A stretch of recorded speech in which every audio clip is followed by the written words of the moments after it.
Good evening, everyone, and welcome to Calvary Christian School for Friday night basketball. Presented by Masterwall here at Calvary, the game of the week. Tonight, Westfield School comes in to Calvary. We're beginning with the girls' action, and we will be underway here shortly. First, we will have the starting introductions and the national anthem in just a moment, and we'll come back for the tip-off here on Georgia-Alabama Sports Live.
Welcome back once again to Calvary Christian for tonight's basketball action. We're just about ready for tip-off here of the girls' game.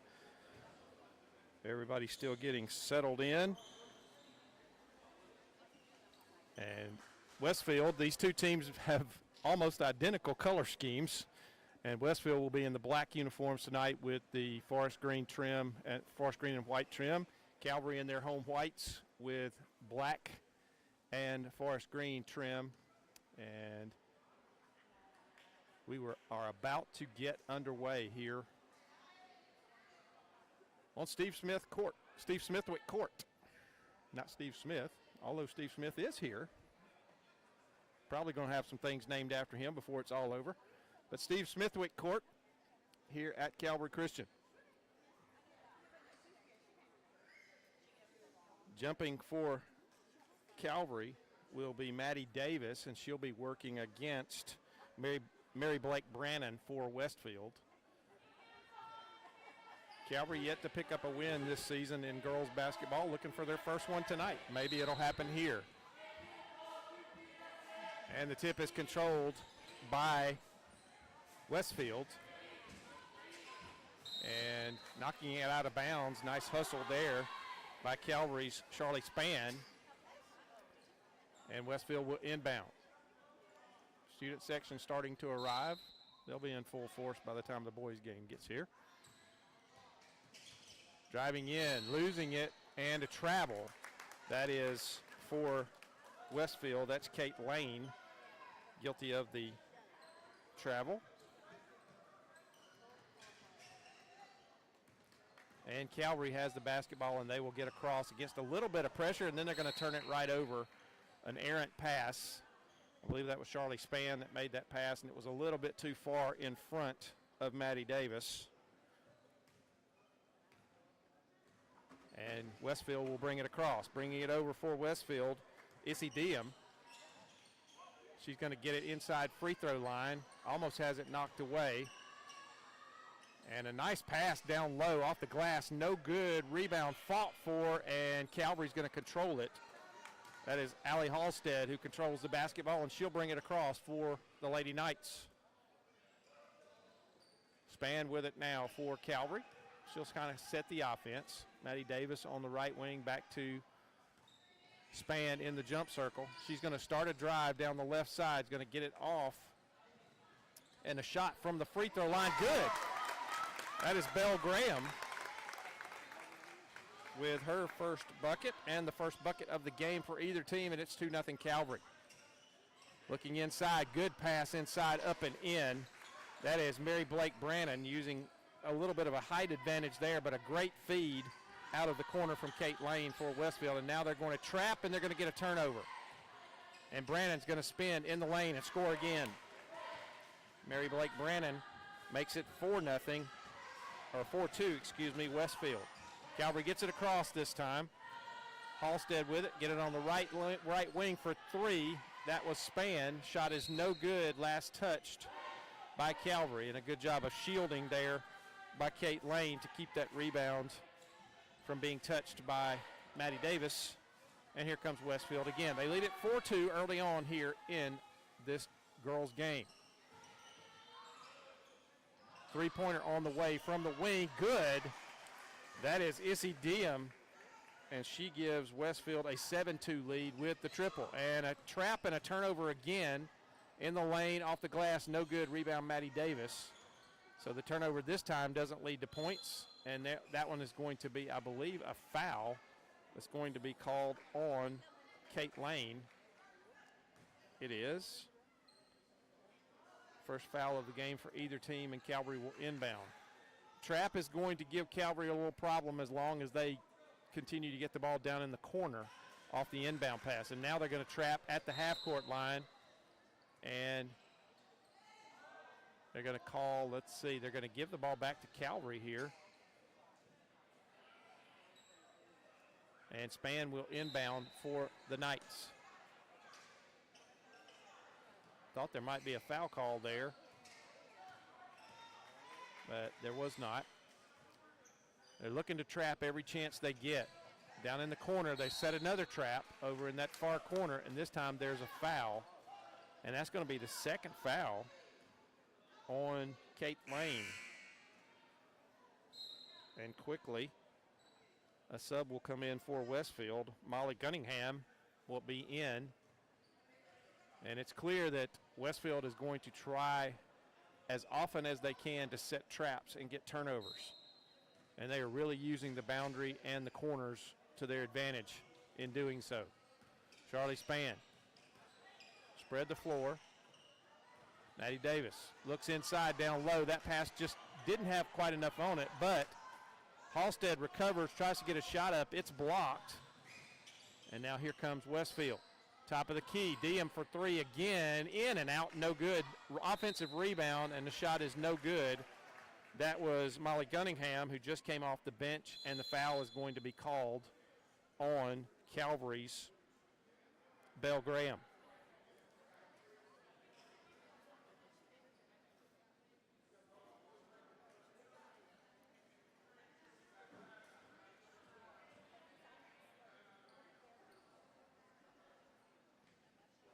And now there is a timeout on the floor. And I'm going to assume Paxton, this is a 30-second timeout. We'll just keep it here. And again, Calvary having a little bit of problem against the trapping defense and the trapping pressure from Westfield. And they look like they're going to continue that until they feel like they're in control of the game. And that's what Coach Jonathan Norton is talking about here in this huddle. When they throw it in bounds, they've got to get it in the middle of the floor and away from the trap corners. And they're also going to have to start using bounce passes instead of trying to throw it over the raised hands of the Westfield players. It's a year of progress for Calvary. Very, very young girls team. And at the line for Westfield is Molly Gunningham. She'll have a pair of shots. First one is up, and it bounces around and falls in good.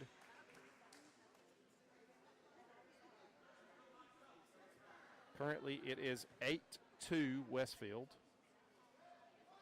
Second free throw coming from Gunningham. It is also good. 9-2, Westfield leads.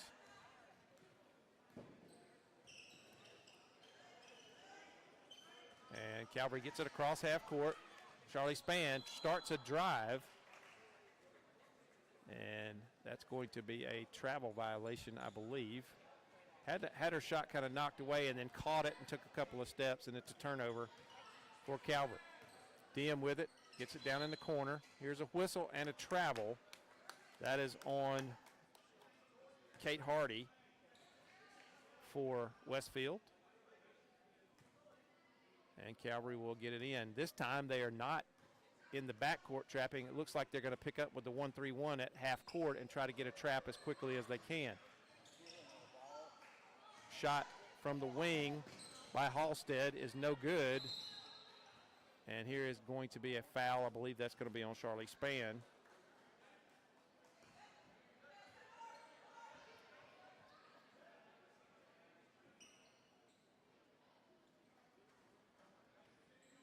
Not a shooting foul. And Diem will inbound on the baseline for Westfield. 4:37 to go in the opening period. Diem for three from the corner, long, no good. Rebound, though, goes to Westfield, offensive rebound. On the wing for three, that is Dalen Sumner. It is no good. Rebound to Diem, she gets it down low. Shot is no good, short. And a jump ball is going to belong to Calvary, as Sumner had the rebound, but so did, I believe, Halstead for Calvary. And Calvary will bring it across. Again, looking to spring the trap is Westfield. They're in a 1-3-1. They've got a trap going right now, and that's going to be another turnover. As Reagan Terry tried to throw that one down low, and Charlie Spann was coming across, and she got a hand on it and knocked it too high for anybody else. And it goes out of bounds. And checking in is Savannah Skarisbrick for Westfield. 9-2, Westfield leads. Sumner down in the corner, dribbling in, dropping it off now to Brannon. Brannon gets it down low, off the glass, good. Nice look from Brannon. She gets it to Molly Gunningham, and Gunningham scores. She's got 4, and it's 11-2. 3:45 to go in this opening period. Picks up the dribble. Or actually, she didn't pick up the dribble. And now dribbling it off the foot is Maddie Davis.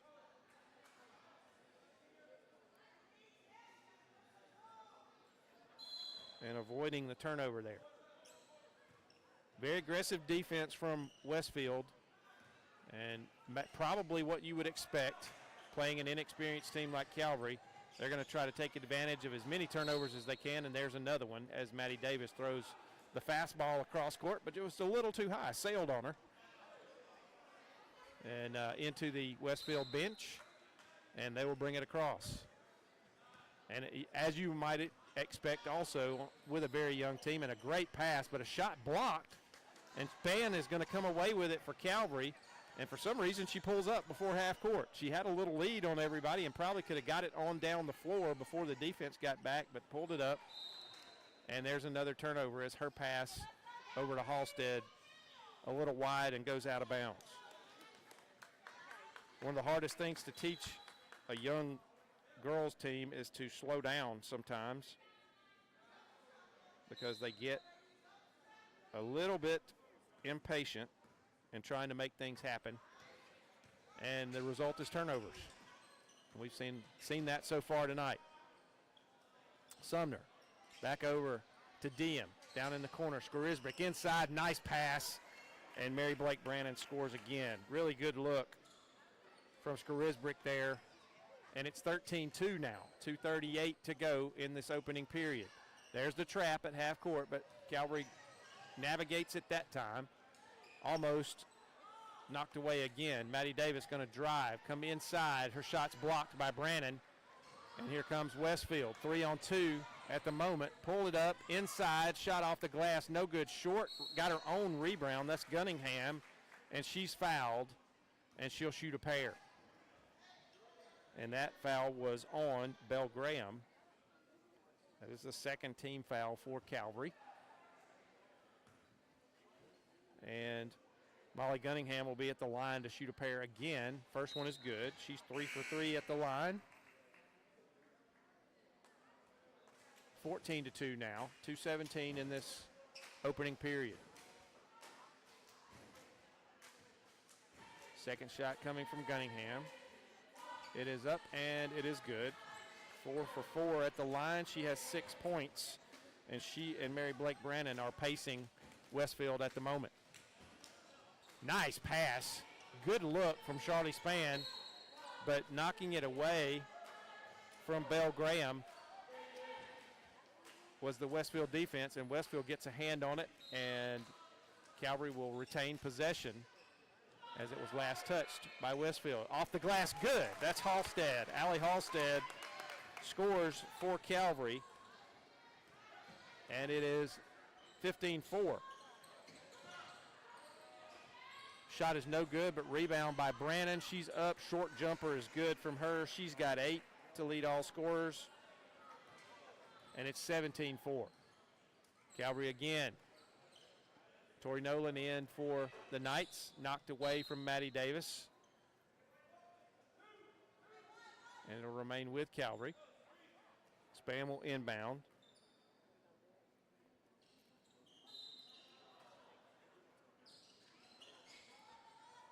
And there's a bad inbounds pass, and Halstead steps on the sideline before she can save it. And another turnover. It'll go all the way back to the baseline.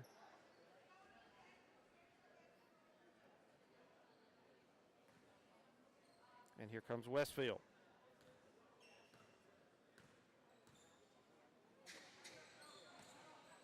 Shot is no good. Rebound in there by Tori Nolan. And here comes Charlie Spann. She keeps her dribble this time, gets it over to Halstead. Halstead, top of the key. Tori Nolan down low, great pass. And missing the layup was Belle Graham, and here comes Westfield. Gunningham has it knocked away from her. Good hustle from Charlie Spann, and she knocked that ball away from her as she started to either take a shot or make a pass. I'm not sure what she was going to do there. Looked like she might have been trying to find Brannon down low, but Westfield will inbound. Drive started. Shot is no good. That was Phoebe Campbell for Westfield, and Calvary gets the rebound, and here come the Knights. They trail at 17-4. We're under a minute now. Spann starts a drive, goes in, has it knocked away, last touched by Westfield. Nice drive right that time by Spann. And as she started to go up with a shot, had the ball knocked away, and it was off a Westfield player. Halstead now with it, top of the key. Clock has not started for some reason. Now it does, and now they need to stop it again, and they do. I've done that before, so I am not going to be critical. I have done it several times at basketball games. Belle Graham with it. Gets it to Maddie Davis. Span with it now. Left wing starts a drive. Baseline. Nice pass inside. Good. Count the bucket. Belle Graham with the score. She's got 4 now, and she'll go to the line to try to complete a 3-point play. And that foul was on, I believe, Mary Blake Brannon, and that'll be her first. And Belle Graham will be at the line, and her free throw is in and out, no good. Rebound Westfield. And almost a turnover, almost a steal by Span there. And now Skarisbrick looks at the 3. She's cut off. Now shot from Gunningham, no good. Rebound though by Brannon. She puts it up and in. Mary Blake Brannon is all over the place in the paint for Westfield, and it's 19-6. Tori Nolan working against that trap. They get it across the half-court stripe. Over long pass, skip pass over to Halstead, and she steps on the baseline and turns it over. 4.4 seconds left here in this first period.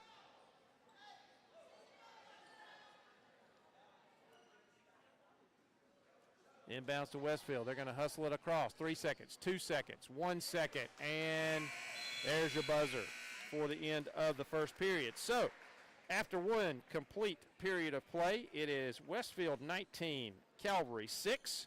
We'll be back in just a moment on Georgia Alabama Sports Live.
Back here at Calvary Christian, about to start the second quarter of action in the girls' game. It is Westfield 19 and Calvary 6. And folks, we'd like to welcome all of our viewers tuning in on Middle Georgia Sports Live, the newest member of the Georgia Alabama Sports Live family over in Middle Georgia. And we are one of our first broadcasts with them, partnering with them here. As Westfield is from their area, and hopefully the viewers are tuning in over there, and we appreciate all of the work that's gone into this partnership with Georgia Alabama Sports Live. And as always, we want to thank our presenting sponsors, Coca-Cola, Glenn Smith Chevy GMC, Valley Hospitality, and Houston Sports Medicine Clinic, and Jack Houston Hospital for all they do for sports here. And of course, we just failed to mention in the first quarter, it was the Carroll Purdue State Farm first quarter. And Carol would probably hit me if she realized that I didn't mention her name. So everybody, please give your appreciation when you can to Carol Purdue over in Phoenix City, longtime State Farm agent and a longtime friend of Georgia Alabama Sports Live. And now a turnover from Maddie Davis. It remains 19-6. Actually, each team has a turnover here early in this second quarter. Sumner will bring it across for Westfield. Back to Sumner. Down low as Kate Lane is back in the game. She has 2 fouls. She's going to have to be careful. And the shot was no good, I believe knocked away before it was actually a shot, and Calvary controls it. Span is going to drive. She's going to kick it out now to Maddie Davis for 3. In and out, no good. Rolled around, just wouldn't fall. Rebound to Sumner for Westfield, and here comes Westfield down the floor. Skarisbrick looks back to Sumner for 3. Top of the key, good. Dalen Sumner with her first basket of the game, and it is 22-6 Westfield. Halstead for 3, good. Allie Halstead now has 5 points, and it's 22 to 9. Skarisbrick in the lane, down low, nice pass. And that was scoring on that play, Kate Hardy.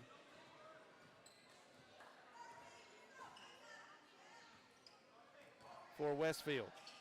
Tori Griffin, no, Maddie Davis cross court to Halstead. Another three on the way. This one off the rim, no good. Ball's loose. Westfield's going to come away with it. Skarisbrick has it. Gets it to Sumner. Sumner gets it down low. Now back to Skarisbrick. Short jumper, good. Good ball movement that time and unselfish by Westfield. And timeout to Calvary. This will be a full timeout. We'll take it with them. We'll be back here in a moment to Steve Smithwick Court on Georgia Alabama Sports Live.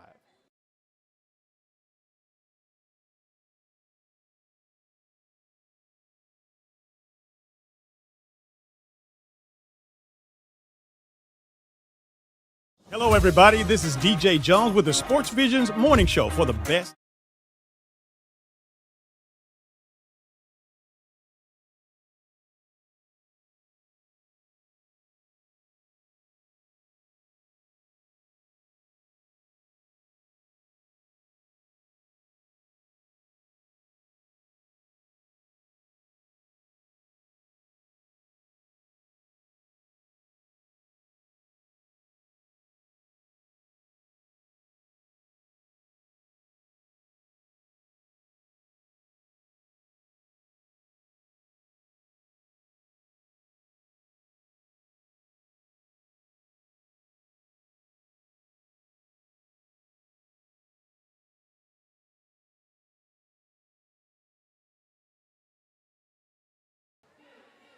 Back here to Calvary Christian.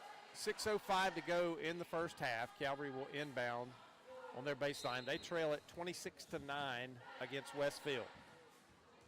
Charlie Spann trying to stay out of the trap. Picks up her dribble. They get it across. Now down to Ellie Stokes, who's in the game for the Knights. Back to Stokes, left wing. She gets it over to Halstead. Halstead gets it back to Stokes. Down in the corner and passes too high for Maddie Davis. Maddie Davis had started to come to the basketball and Stokes had released it and she kind of ran out from under that pass and it ended up being too high and going out of bounds. 26-9 Westfield.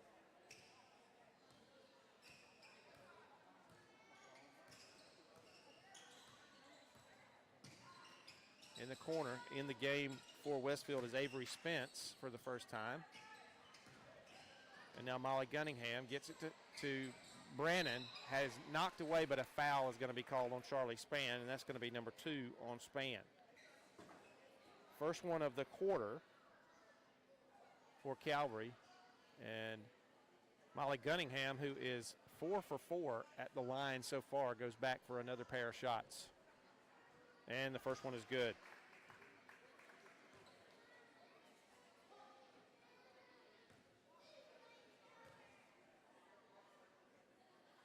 Second free throw this time is short. She finally missed one, but Brandon gets the rebound, gets it back to Gunningham, and she's going to be fouled before she started up with the shot. She will not go to the line this time. 27-9 is your score. I did not see who that foul was on for Calvary. I'll give them a team foul, and I'll try to catch it up later. I'm not sure which player that was called on. Halstead, Stokes, Spann, Graham, and Davis are the 5 for Calvary. Brannon, Lane, Gunningham, Spence, and Diem are the 5 for Westfield. And a travel on the left wing by Lane. Got in a little too big of a hurry as she started her drive. Stokes will inbound for Calvary. And laying in wait is Westfield at midcourt. Going to try to spring a trap if they can. Calvary has gotten much better at getting past those traps. Halstead tries to hit Davis, and it was actually not a bad pass, but Davis had set her feet toward the middle of the lane and could not get going again to catch that pass. And another turnover. 4:58 to go in the half. Diem will bring it across for Westfield. Gunningham. Cross court in the corner to Diem. Inside, nice pass to Spence, but she has it taken away by Spann. Just took it away from her. Spann kicks it out now to Stokes for three. Good! Ellie Stokes hits the three-pointer, and it's 27-12.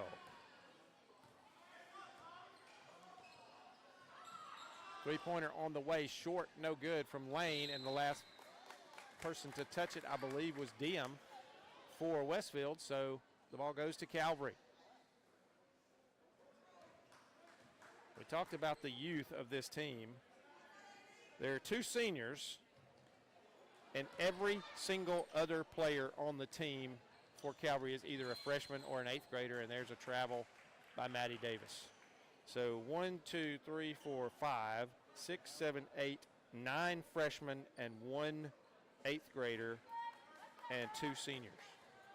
That is what I call a young, very young team. Westfield with it. Brannon out on the wing, not her usual position. Lane inside the circle. And then here is an offensive foul on Spence. She kind of ducked a shoulder through and pushed with an elbow or a forearm there and got called for the offensive foul. And I apologize, that is, no, I am correct. That is Avery Spence. I was looking at the wrong side of my score sheet here. And it's knocked out of bounds, last touch by Westfield. Calvary will retain possession. They set the inbound play. In the corner, Halstead, right into a trap, but right back to Spann, and Spann throws it over the head of Ellie Stokes and out of bounds, and a turnover. And Ellie Stokes is coming up limping right there with a wince on her face. I don't know what she did, but she's in a little bit of pain. 3:38 to go in the half. And some subs in for Westfield. Addie Kate Cox is in. Skarisbrick is in. Kate Hardy is in.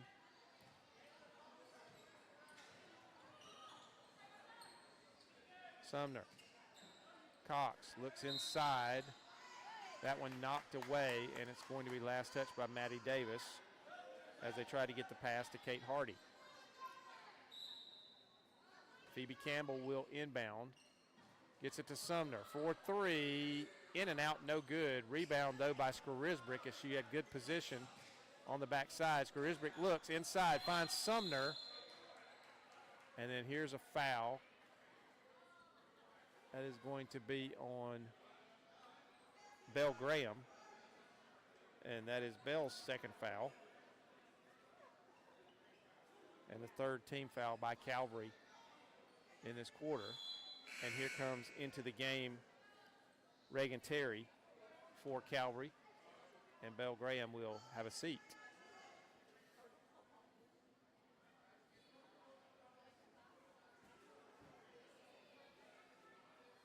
Always the teacher, Jonathan Norton on the far side. And a travel. Phoebe Campbell took a step before she started her drive. When you have a young team like this, you have to play the role of very patient teacher the entire season, and you look for baby steps and improvement every time out.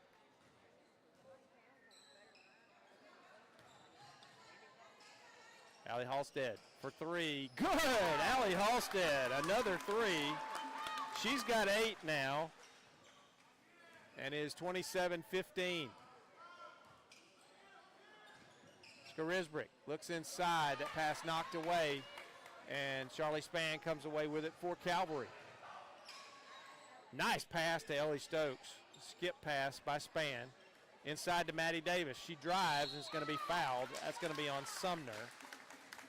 And I believe Maddie Davis will go to the line. First foul on Sumner. Second team foul for Westfield in the quarter. And Maddie Davis at the line to shoot a pair. First one is good.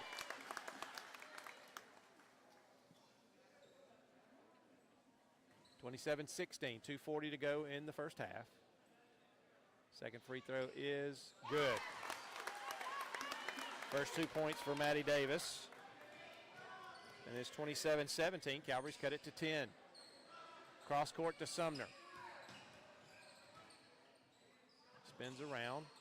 Phoebe Campbell looks down low. That's going to be last touch by Calvary. It was intended down there for Kate Hardy. No, they're going to say that was last touch by Westfield. They're going to say Hardy got a hand on it, and it was off her and out of bounds, and Calvary gets the basketball. Another nice skip pass down in the corner. Ellie Stokes finds Halstead. Halstead off the glass, good. Nice pass from Ellie Stokes, and it's 27-19. Calvary has it in single digits.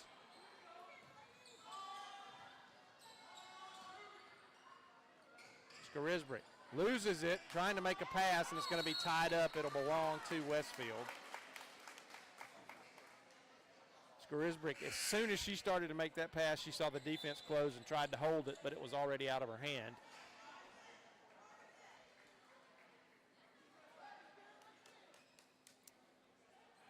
(27-19). Westfield has it on the baseline. 21 on the shot clock.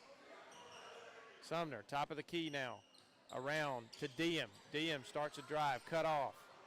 Gets it over to Sumner for three from the left side. Short, no good. It's going to go to Calvary on the rebound as nobody got a hand on it. So another good empty possession for the Calvary defense, and they've got a chance to cut further into this 8-point lead. Charlie Spann. Good job getting it off, avoiding the trap. Halstead looks inside. That's going to be knocked out of bounds. Let's see. It's going to stay with Calvary as it was knocked away from Maddie Davis.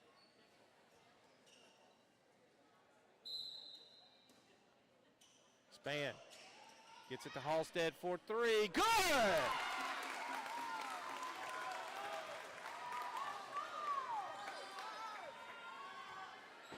Allie Halstead, have a day. And that pass stolen by Maddie Davis. Another turnover. 27-22 is your score. Ellie Stokes drives, kicks it out, and she's fouled. I believe that was on number 10, Kate Hardy for Westfield. Third team foul. And Spann will inbound on the baseline. Oh, and she can run it down here. It is not a backcourt violation. Nobody touched it, but now they've got to come back against the pressure and avoid the trap. Spann with it, and they weren't there ready to set that trap, and that's a good thing. Spann drives, and she's going to get pushed. They're going to call it a two-shot foul. I believe, did they call that on Diem? I believe they did. They had to. She's the only one whose number started with a 2. And that is 4 team fouls on Calvary. They'll be in the bonus the rest of the way. Free throw was no good by Charlie Spann. Second one also no good. Rebound to Brannon for Westfield. Nice ball movement up off the glass. No good long. Brannon, though, grabs the offensive rebound, lays it in. Her first points of the second quarter. She's got 12 to lead Westfield, and now it is 29-22. Nice pass inside from Halstead, and a jump ball is going to pull it to Calvary. Maddie Davis tied her up. Or Maddie Davis had the ball taken away, and then she tied it up. Halstead zipped a pass into her, and as she spun, she had the ball knocked away, but then immediately tied it back up and got the jump ball. That pass mishandled by Spann. Here comes Westfield. Diem leading the break. She's going to pull it out at the free throw line. Now she's going to kick it over for three. No good, short. That was Kate Lane. And then on the other side, Molly Gunningham's shot was no good, but she was fouled. And the foul over there is going to be on Reagan Terry. And that is 4 on Calvary, so now both teams are in the bonus the rest of the way, but only 24.4 seconds left. At the line is Kate Hardy. First free throw is good. Hardy has 3 now. 30-22 is your score.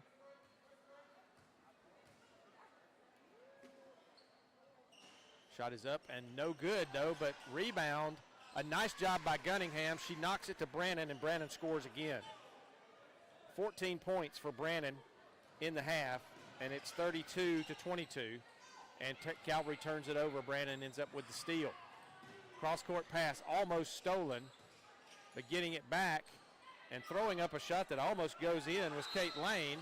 And then the rebound is fought for, but it's going to remain with Westfield with 1.8. And coming back in for Calvary very quickly is Tori Nolan. And she's going to, let's see.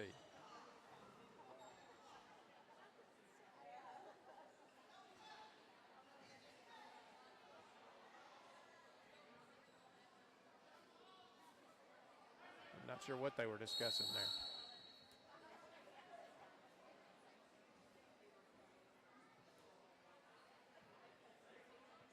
Oh, they called a jump ball. Okay, so they called a jump ball there on, as two players simultaneously knocked it out of bounds, I guess, and they couldn't decide who it was out on, so the ball belongs to Westfield on the alternating possession. And then it will go back to Calvary in case there's another one. 1.8, looking to get it in, and hang on. Let's see what this is. I believe there's a foul. And it's an offensive foul. Or wait a minute. She gave a player control foul signal. But it was a pushing foul.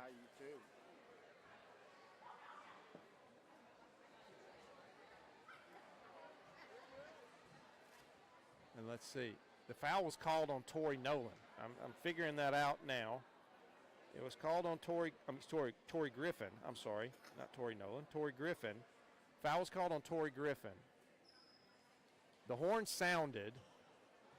Not sure if it was touched inbound so that they've got to adjust the clock. But it was on the inbounds play, so I believe it should remain at 1.8 because the whistle came before the ball was inbounded. The officials are discussing.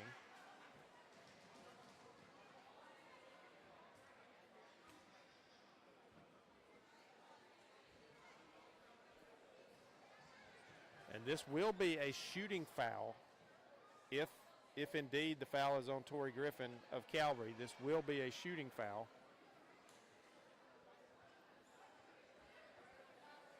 And I do believe they're going to leave it at 1.8 on the clock.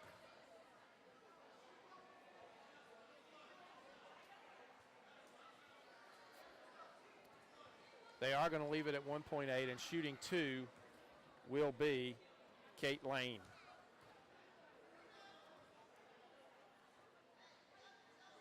First free throw is good.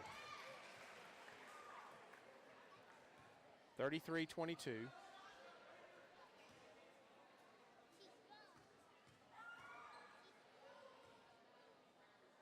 Second free throw is up, and it also is good. 34-22. Stolen by Westfield, and Lane tried a three-pointer. It would have been good if it had gone, but it was no good off the back of the rim. So another turnover almost gave Westfield a chance to score there. And we go to halftime. It is Westfield 34, Calvary 22. We'll be back here for the second half of action in just a few minutes here on Georgia Alabama Sports Live.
Back here at Calvary Christian, Steve Smithwick Court.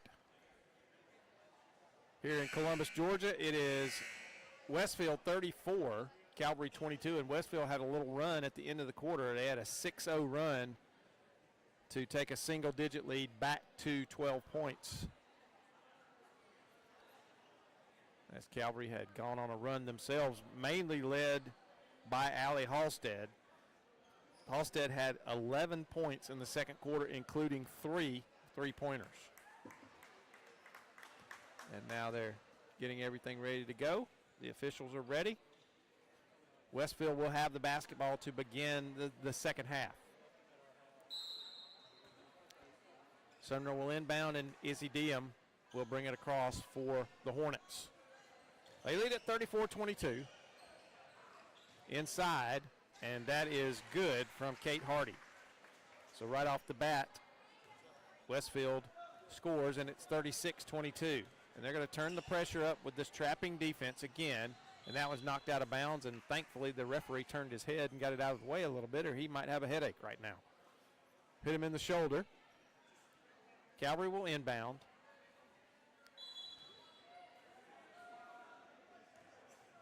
Very early in the third period.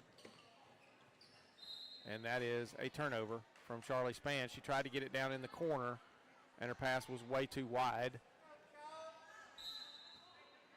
And Westfield will bring it across. They forced a ton of turnovers in the first half, but Calvary made a nice comeback in the second quarter due to some hot shooting and figuring out how to break the press. Now down low, Brannon works, kicks it over in the corner for Sumner for 3. No good, long rebound.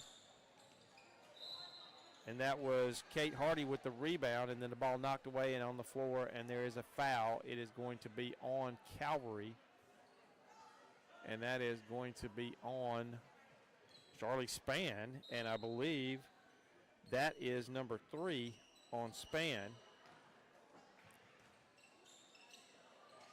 Izzy Diem for 3, short, rebound to Spann. She'll bring it across. Looks in her rearview mirror to make sure nobody's coming up behind her.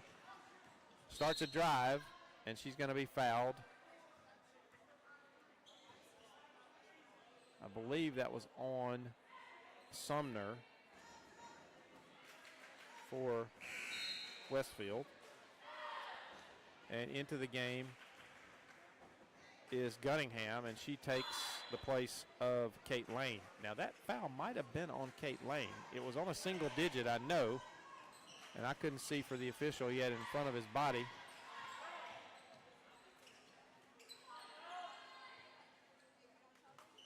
Spann for 3, long, no good. Rebound to Brannon. And down court, nice kick, pass. Shot is no good from Hardy, but now a three-pointer on the way from Sumner, and it's good. So Dalen Sumner with the three-pointer, and that makes it 39-22 now. I believe that equals Westfield's biggest lead. Reagan Terry, and a double dribble, turns it over.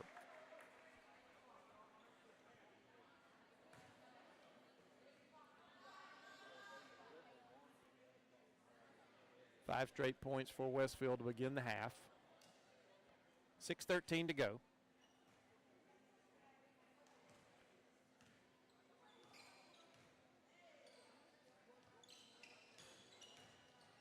Nice drop off. Short, missed shot, got her own rebound, missed again. That is Molly Gunningham. She's trapped on the baseline, and they're going to call a foul on Calvary. Let's see if I can catch the number here. That's going to be on Belle Graham, and that is Belle Graham's third foul. And coming in is Tori Nolan for the Knights.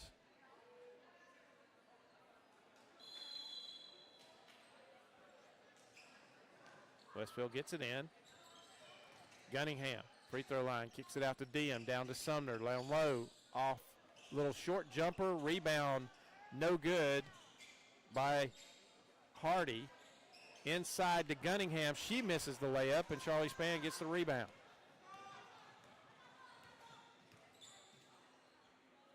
Three-pointer on the way. Reagan Terry banks it in. The bank is open on a Friday night here at Calvary. And timeout on the floor. This is a 30-second timeout. We'll just stay here. We were just talking in the halftime break about the college football playoff as Indiana and Oregon will get things underway here in about 30 minutes, I believe, up in Atlanta. And a lot of people will be tuning into that one tonight. I know Paxton and myself have Indiana in our poll, or in our pool. Picked them to win the whole thing. I did not have Indiana play in Miami, however, in the championship game. I don't think anybody did. Maybe a diehard Miami fan picked them just out of emotion, but I don't believe anybody that would look at things on paper would have thought Miami would be in the championship game. I don't think anybody thought Miami and Ole Miss would have been playing in the semifinals, to be honest. But what a game that was last night. Westfield brings it in now. Izzy Diem at the top of the key. Gets it over to Gunningham. Back to Diem. Over to Sumner. Back out top. Gunningham gets that one through her hands. And she's going to foul Allie Halstead here, as she waited on Halstead to touch the basketball and then tried to take it away from her and ended up with the foul. It was a smart play, actually, by Gunningham, because if she touches it, it's a backcourt violation and a turnover. But she waited for Allie Halstead to put her hands on it and then tried to take it away and was almost successful. Calvary has it. Spann kicks it back over to Terry. Terry down in the corner. Halstead for three, just short. Maddie Davis with the rebound, goes back up, has it knocked away. I think it was partially blocked, and then she's going to be called for the foul as she tries to take it from Brannon. But a good job by Maddie Davis. Just couldn't get that shot to fall. And they're going to restart things here as the horn accidentally blew.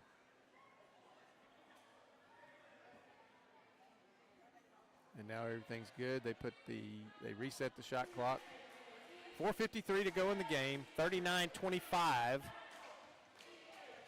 Westfield with the lead. Low to Brannon. She's triple teamed. Gets it out though to Sumner. Sumner starts a drive. Cut off by by Griffin. And rebound over there by Reagan Terry on the missed shot. Sorry if you're related to Tori Griffin. I apologize for calling her Nolan. And there's a reason for that. I won't go into it. But I knew somebody very well named Tori Nolan. So Halstead has her shot blocked, but she gets caught in the side of the head by the arm there. And that is going to be called on Diem, not on Mary Blake Brannon. Second foul on Diem. Second team foul. And the first free throw from Halstead is good.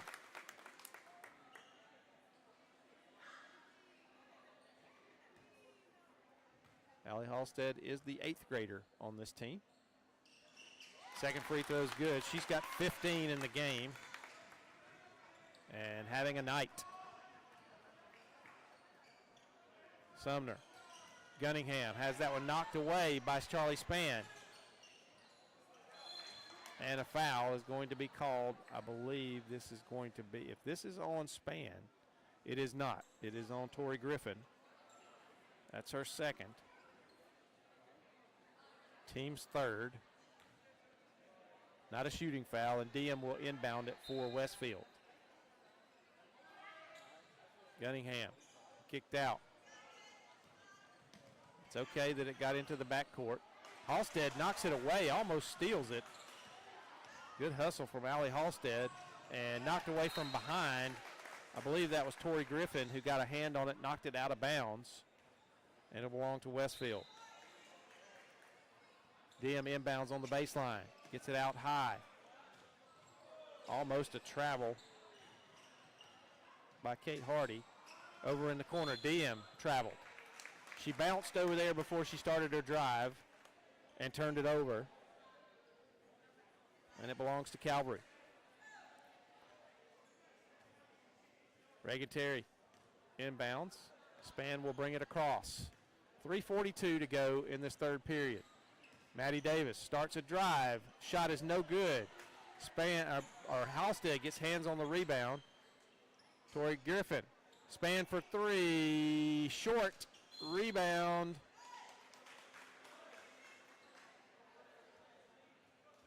And I believe that foul is going to be called on Reagan Terry. And this will be a shooting foul.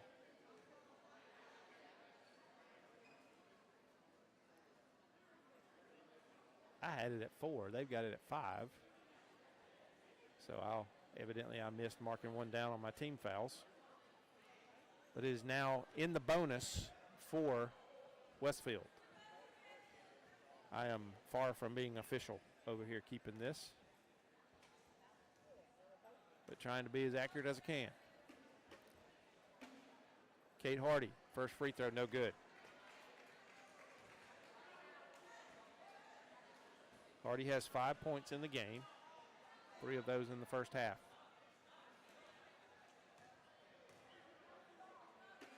Second free throw coming. Also no good. Rebound to Calvary. Span's going to come away with it for the Knights. 3:20. Ball knocked away and stolen by Gunningham, and a foul. That's going to be, again, let's see, on Tori Griffin, and that is 3 fouls on Tori Griffin. So if I have my scoring right here, there are 3 fouls on Belle Graham, there are 3 fouls on Charlie Span, and there are 3 fouls on Tori Griffin. So a little bit of foul trouble for Jonathan Norton here. First free throw on the way from Gunningham is no good. She hit her first 4. Now she's missed 2 in a row. Second one is good. All I had to do was talk about her missing a couple, and that evidently is going to restart her streak here. So that makes it 40-27.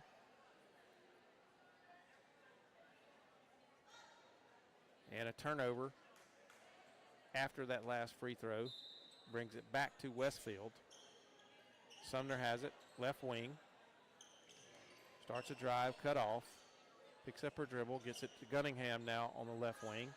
Out top, Issy Diem now right wing. Phoebe Campbell got it to Sumner, and Sumner started a drive.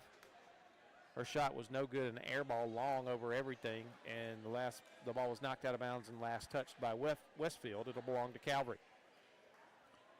40-27, 2:57 to go, third period. Halstead avoids the trap. Good job of doing that.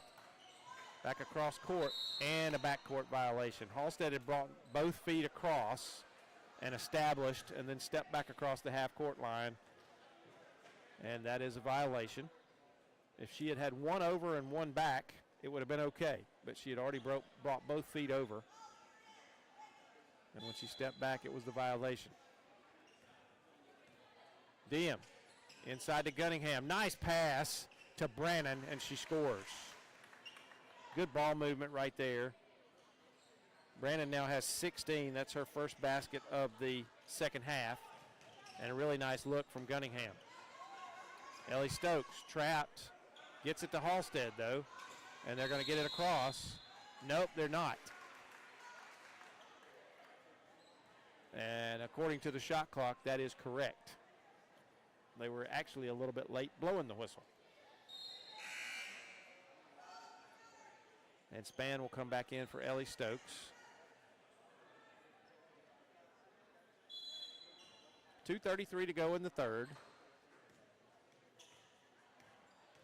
Issy Diem looks inside. Gunningham has that one knocked away by Span. And that ball was last touched. It last touched Span. Span thought that the Westfield player had kicked it out of bounds, but I believe it hit her shoe as well out of bounds. And here's a three-pointer on the way. Short, no good. Rebound, Calvary. Span with the rebound, and she's going to be fouled. Let's see who this is. It's either going to be on Diem or Sumner. That's going to be on Sumner. That's her third foul.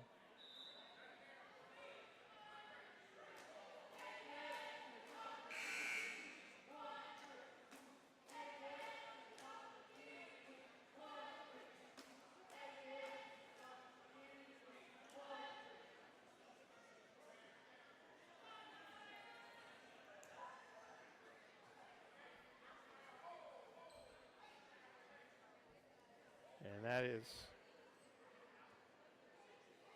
it's going to be on the next foul that Calvary enters the bonus. Westfield already in the bonus. Now Calvary will enter the bonus on the next Westfield foul. Span gets by the trap, gets it across half court. She's going to go all the way in, get it over to Halstead. Halstead's going to kick it out. Reagan Terry for a three, long, no good. Rebound, good job by Maddie Davis. And she's pushed. And that foul is going to be called on Molly Gunningham. And Maddie Davis will go to the line now to shoot a pair.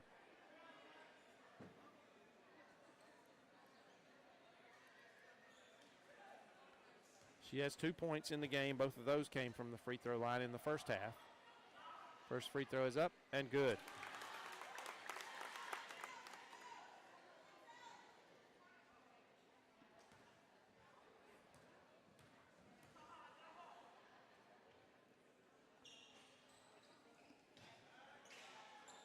Second free throw, no good. Rebound to Westfield, and it's 42-28 here in the third quarter. Under 2 minutes now. Gunningham has that one knocked away. Stolen briefly by Span, but she goes to the floor, loses the basketball. Scooping layup, no good. Rebound got in there by Phoebe Campbell, and she is fouled as she goes back up. She got her own rebound. Missed a shot, got her own rebound, and was going back up. Ball was knocked away, but she was fouled in the process, and she'll go to the line. Phoebe Campbell yet to score in the game so far for Westfield. Has a chance here at the free throw line. First one is up and no good.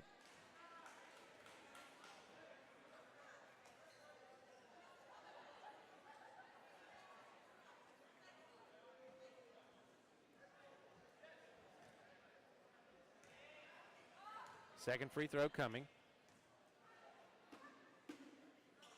And it is good. So 1 of 2 for Campbell.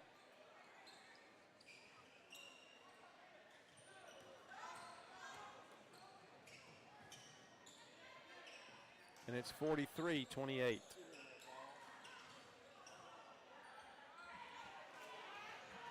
Shot was no good, rolled around on the floor. Gunningham is going to draw the foul and score.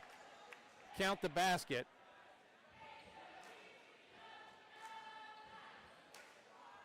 And that's going to be on Tori Griffin. I did it again. And I have her with 4 fouls. I'm not sure I'm correct. But Gunningham, first free throw, or that free throw is good to complete the three-point play. And Gunningham now has 11 points. And it's 46-28. Halstead kicks it out. Terry for 3. Off the glass, almost banked it in again. A little bit too hard. And now here's a foul on Span. And again, if I'm correct, this is Span's 4th foul. Now that's a big if. If I have it correct, that is her 4th. And at the line is Diem. First free throw is good.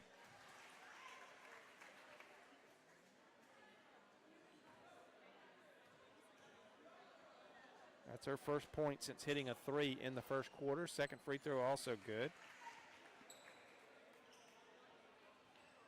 48-28. The lead now stretched to 20 by Westfield. Span gets it to Terry. Terry going to get it across. Halstead. She's going to be fouled by Phoebe Campbell. That's her first. And Halstead will go to the line.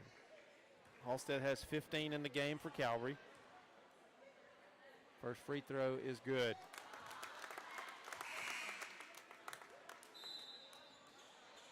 .112 in this third period. And Ellie Stokes is going to come back in for Span.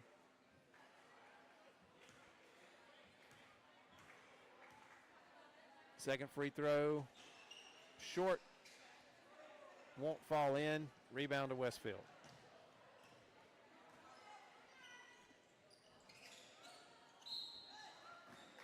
Whistle,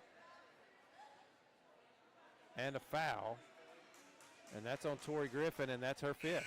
I was correct. So Tori Griffin fouls out for Calvary here before the end of the third period with 1:02 to go. A very quiet discussion with Jonathan Norton and the official on the other side. Very quiet. Very little animation.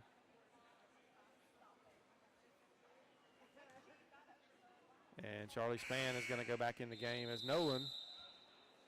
They weren't supposed to give her the basketball because they had not put in the sub yet. The other officials weren't paying attention to the process over here on the fifth foul.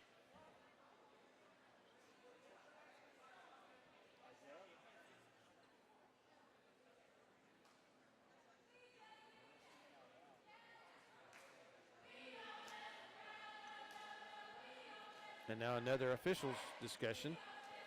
And I've got the hourglass going on the remainder of this game.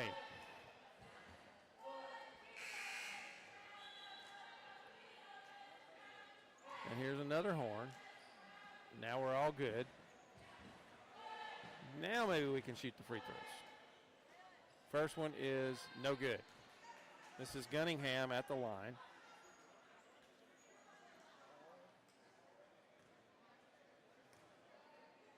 .48-29. Second one is also no good. Rebound to Span, but she has it knocked away and stolen. And tying her up is Maddie Davis. That was Phoebe Campbell who grabbed the rebound, and then Maddie Davis tied her up, but the ball belongs to Calvary on the alternating possession. Span gets it to the middle to Stokes. Stokes gets it to Halstead. Halstead's going to drive. She's blocked by Brannon, and Brannon got her rebound. Just basically took it off her hand. Gunningham is going to be fouled. And let's see if that's on Span, and it is. That is 5 fouls. So I did have that one right as well. So Calvary is going to lose one of their best ball handlers for the remainder of the game as Charlie Span fouls out. So Tori Griffin and Charlie Span are done for the game as Gunningham hits that one.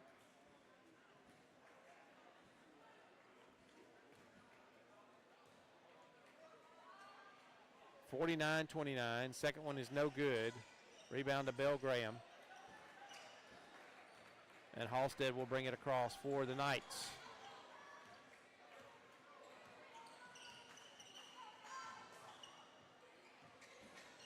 Reagan Terry going to start a drive. Gets down low, kicks it back out to Ellie Stokes. And a foul on Phoebe Campbell.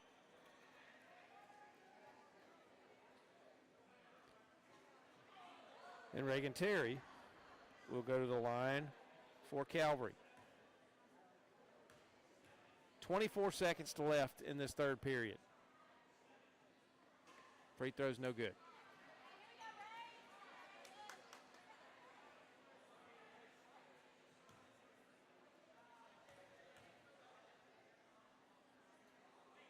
Second free throw is also no good. Rebound to Brannon. And here comes Westfield. 20 seconds. Diem, right wing. Campbell, left wing. Corner down to Sumner. She starts a drive and she travels. And I tell you, I got about $9 in my pocket, and I'd give it to all these. These officials could split it 3 ways if they'll just swallow the whistles here in the fourth quarter coming up. I know that wouldn't even buy them a hamburger, but, you know, at least it's something.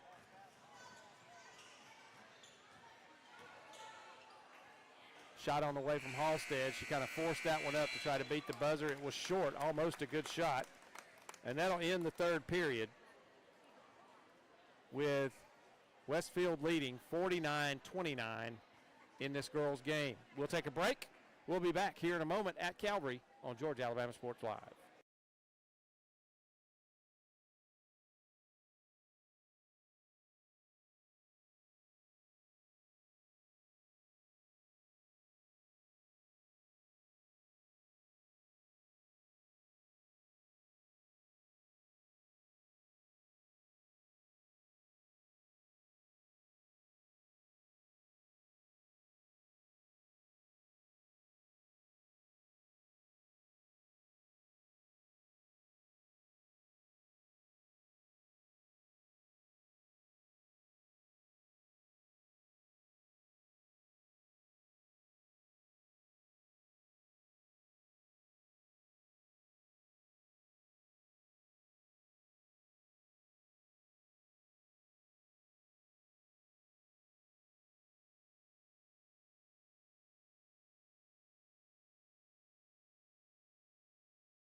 Back here at Calvary, Westfield with the basketball to begin the fourth quarter of play. Three-pointer on the way from Scarisbrick is no good. Offensive rebound. Lane and gets her own rebound. Goes back up, no good. Another rebound for Westfield, back up and no good. That was Kate Hardy. She missed it, and then the ball is knocked away, and it's going to be over to Calvary. I don't think there was a foul on that. Ellie Stokes had it briefly knocked away. Maddie Davis now with it. Halstead.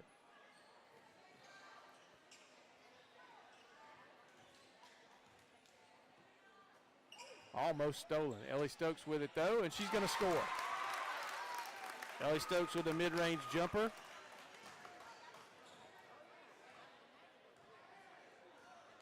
And it's 49-31. Lane drives and cannot score. It just will not fall, but Brannon says I can and grabs the rebound and scores. She's got 18 now to lead Westfield. Ellie Stokes down in the corner to Maddie Davis. Starts a drive. Kicks it out to Halstead. Kicks it back to Terry. Over to Ellie Stokes.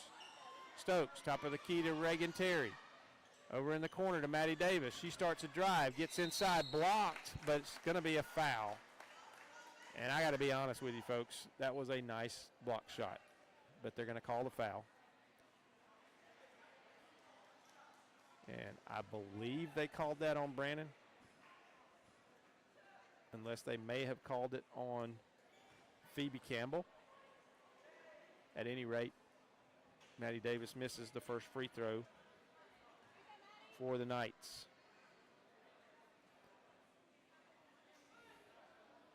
She had been 3 of 4 up until that point, now 3 of 5 at the line.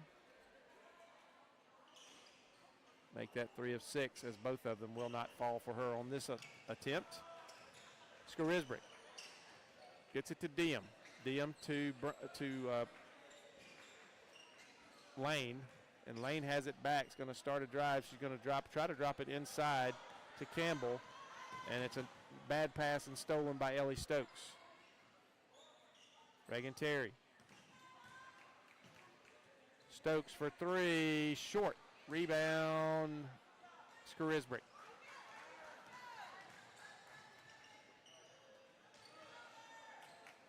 Now Diem with it out top. Over the lane, down low, off the glass, and it just will not fall for Kate Hardy. That ball did everything but go in there, and I believe they called a jump ball there, which belongs to Westfield.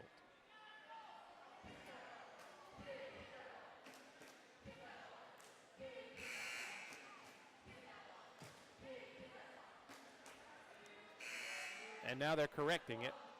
It does belong to Calvary. I was going to say, and here's a timeout from Jonathan Norton. This will be a full timeout, so we'll take a break with him. We'll be back in a moment here at Calvary.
Back here to Calvary. Calvary inbounds.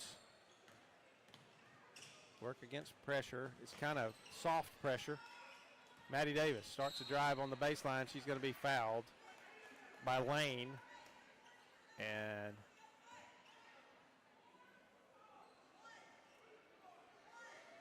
that is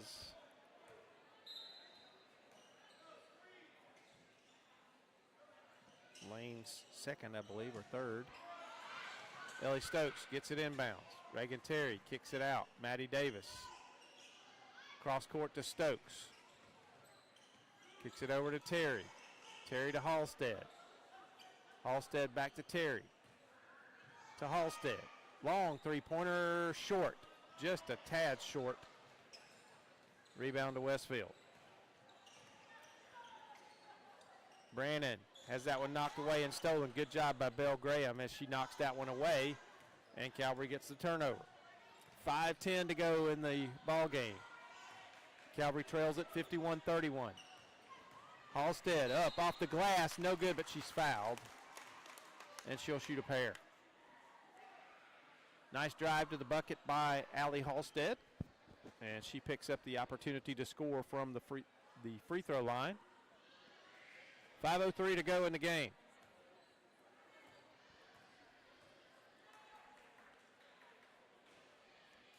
First free throw is good from Halstead. She has 17 now in the game. Second free throw, long, no good. Rebound off two players from Calvary and Maddie Davis. With it really kind of an unintentional foul there. She was running and the Westfield player grabbed the ball and tucked it, and Maddie Davis didn't have her in the field of vision and ran into her and got the foul call. So unfortunate there, but that's okay.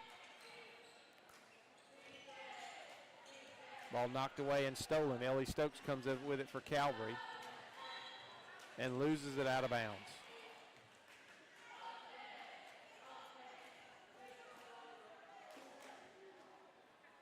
.443 to go in the game. 51-32.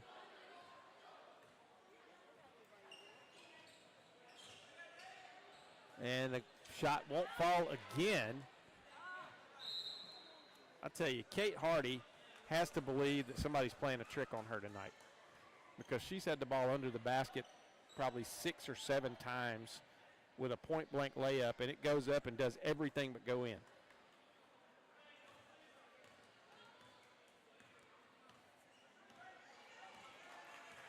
Allie Halstead dribbles to her left, kicks it over in the corner for Ellie Stokes. Shot is no good. Rebound Brannon. Here comes Westfield. Lane with it for the Hornets. Diem now down in the corner. Skarisbrick gets it in the corner, or on the low block to Kate Hardy, and she's fouled from behind. And that's the second team foul for Calvary. Coming into the game for the Knights for the first time tonight is going to be Brianna Hickman.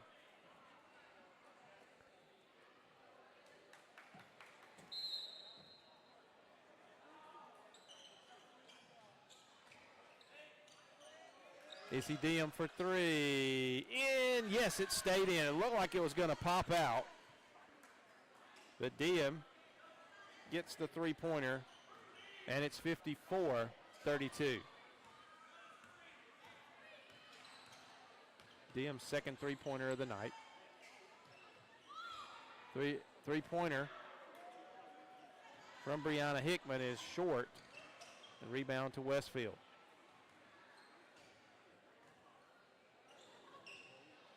Give her a thumbs up for taking that opportunity to score as soon as she could. Skarisbrick going to be fouled from behind. And she'll go to the line. And that's going to be on Hickman. Third team foul for Calvary. Skarisbrick at the line. She has 2 points in the game. Scored that on a bucket in the second quarter. First free throw, no good.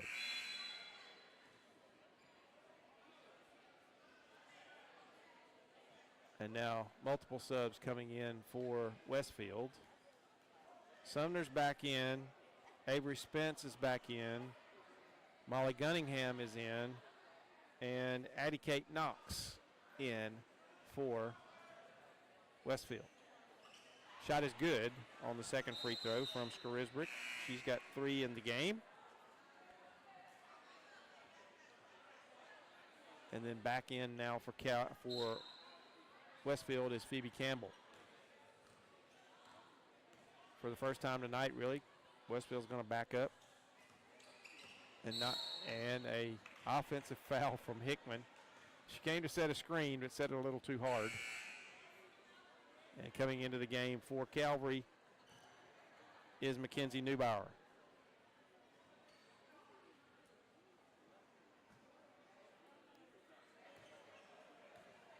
So Westfield will be in the bonus.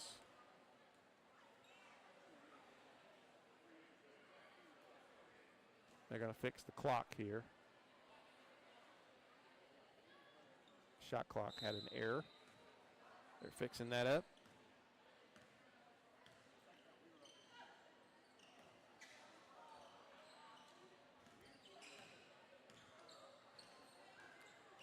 Sumner almost loses it out of bounds, but grabs it and stolen by Halstead.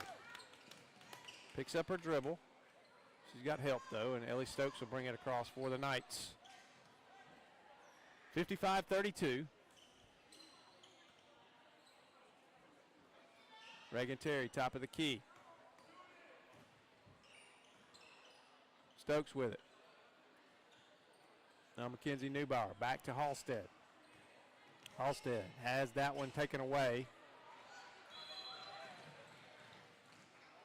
And here's a travel, a carry that's going to be called against Molly Gunningham, and a turnover.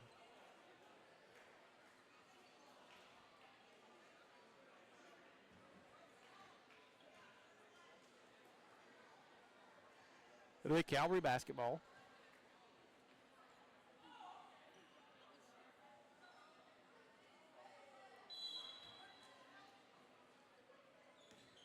Into the backcourt. Halstead will gather that in and bring it across for Calvary. 2:29 to go in the game. Ellie Stokes for three. Short. It looked good all the way. Not going to lie to you. I thought I was going to get to make the call there. But it hit the iron and goes out of bounds and belongs to Westfield.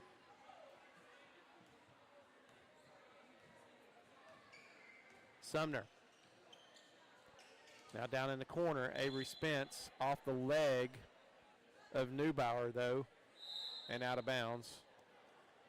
2:14 to go in the game. Let's see how long 2 minutes and 14 seconds takes to play.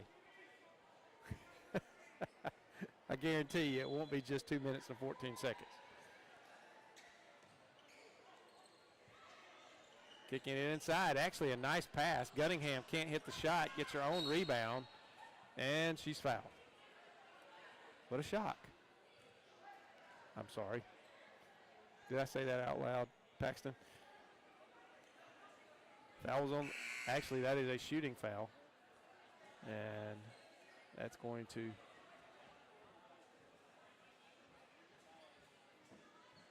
take away from the tick down. And Gunningham will go back to the line for Westfield. She has 12 points in the game, and the first one is no good.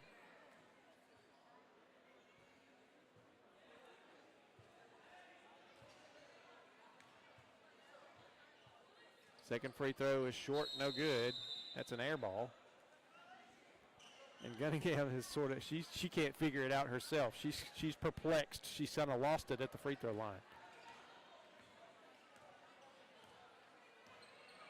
Halstead. And a foul. If I had a hammer, I would break every whistle on the floor right now. And then have to come up with an alternate method of stopping the clock.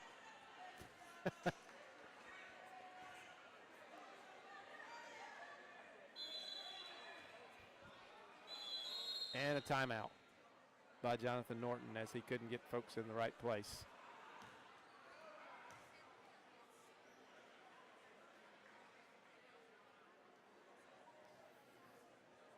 Boy, oh boy, oh boy. It's Friday night here in Columbus, Georgia.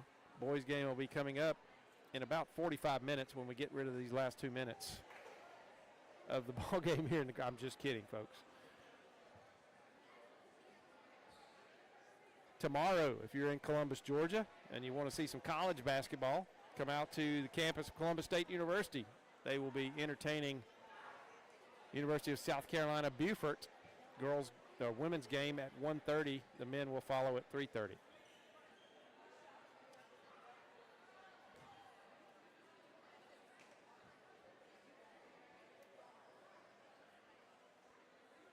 And before we sign off tonight, we'll have the All-State Alex Quinney All-State Good Hands Player of the Game. Allie Halstead brings it across for Calvary. She's had a great night. They played really tight defense on her in the second half, and she has not been able to get loose to get shots off, but Ellie Stokes has. She misses that one long, and it's a rebound to Westfield. And here's a whistle, and they call a carry. And Paxton, you know, the song from, what's the Disney movie, Let It Go? That just started playing in my head, and I want to sing it to the top of my lungs to these officials, but nobody wants that, so I won't. Halstead for three. Oh, it almost fell in. It popped up and looked like she was going to get the shooter's roll, but stayed out. 55-32. A minute 20 to go in the ball game. What are the chances we don't get a whistle on this possession? And they score. And that was the first bucket of the night for Avery Spence for Westfield. 57-32. Stokes, Halstead for three, long. Oh, she banked it in. Oh my goodness. Look at that. 57-35. Scoring, no, not scoring. Spence missed that one. Brianna Hickman has the basketball. She has it knocked away. She gets it back. She loses it again and gets it back, and now she is going to get it knocked out of bounds by Westfield. And into the game for the first time tonight for Calvary is Kaya West. Kaya West, one of those seniors on the team, only two of them. Tori Griffin and Kaya West are the lone seniors for Calvary. Ellie Stokes starts a drive, has it knocked away. Hickman gets it, and then Stokes is coming by, and it goes off her knee and out of bounds, and that's the kind of night it's been for Calvary. So here comes Westfield. They lead it 57-35, 25 seconds. Shot clock is off. I would have given the Westfield players my $9 if they'd have just dribbled around and not shot the ball or anything right there. 17.4 seconds left. Halstead will bring it across for Calvary. 13 seconds.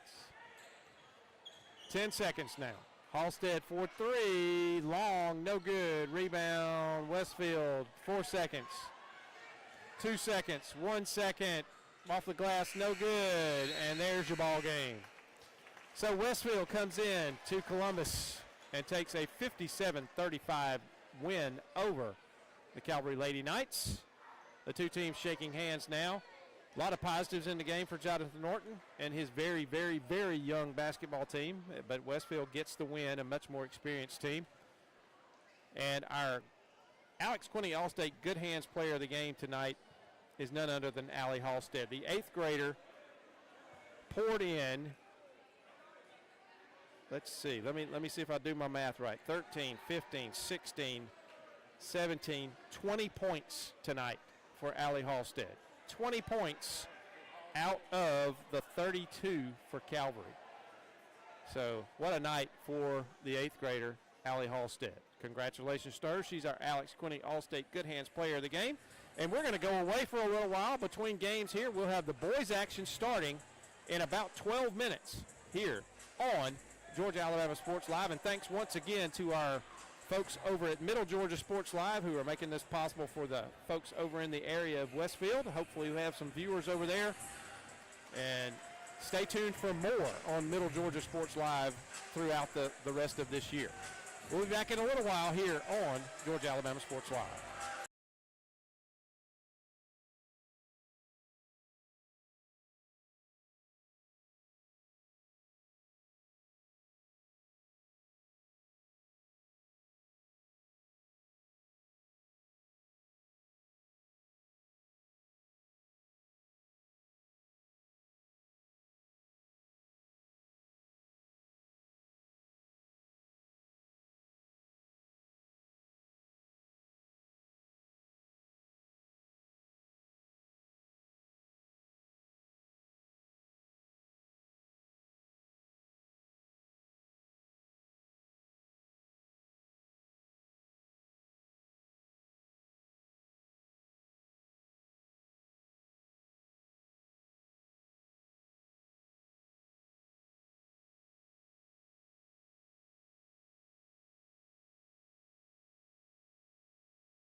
Good evening, everybody. Welcome into the boys' game for Westfield versus Calvary. Dylan Austin tipped it straight to Westfield. Mike Peacock on the call. He will be up here in just a second, but it's kind of weird they didn't do any introductions, nothing like that. We're getting started quick here, pass down low. A feed and reverse layup, good. That's number 23, Cannon Allen. We got Mike right back up here. He's gonna hop on and do play-by-play. Sorry about that. They must not have did the full introduction. Yeah, no introduction's kind of crazy, but you know. It's unusual for Calvary. Very. So Westfield up 2-0. Three-pointer on the way from Cross. Dylan Austin had his hands on the rebound, but it gets loose. Phoenix Griffith tracks it down. Inside, Liam Hocutt off the glass, no good. Rebound tipped around, last touch by Austin. Okay, catch me up. Who scored for Westfield? Do you remember? Cannon Allen. Cannon Allen 23. with the bucket. Get my score sheet caught up here. And with it out top, that's Hulbert. He gets it to, and I do not have a number 1.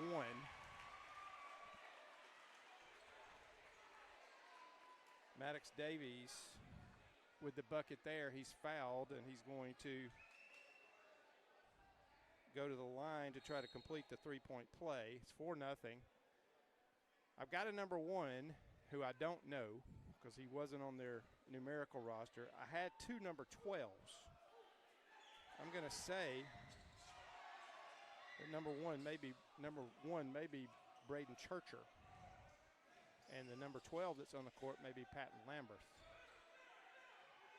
But I'm not 100% sure about that.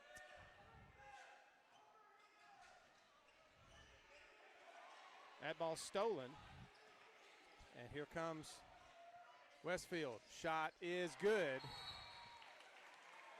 I'm going to say that that's Braden Churcher. I had 2 number 12s on the roster. I'm going to put him as number 1, and I'm going to call Patton Lambert number 12, and maybe I can find somebody from Westfield to get me correct on that. But he scores.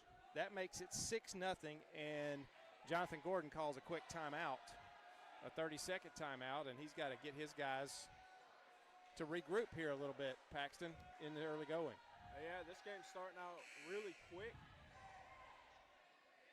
Calvary games usually are pretty quick, but I will say, you know, Calvary since Christmas break has really sort of taken that foot off the gas pedal a little bit, still trying to find their footing again coming out of a holiday break. And a bad pass from Cross.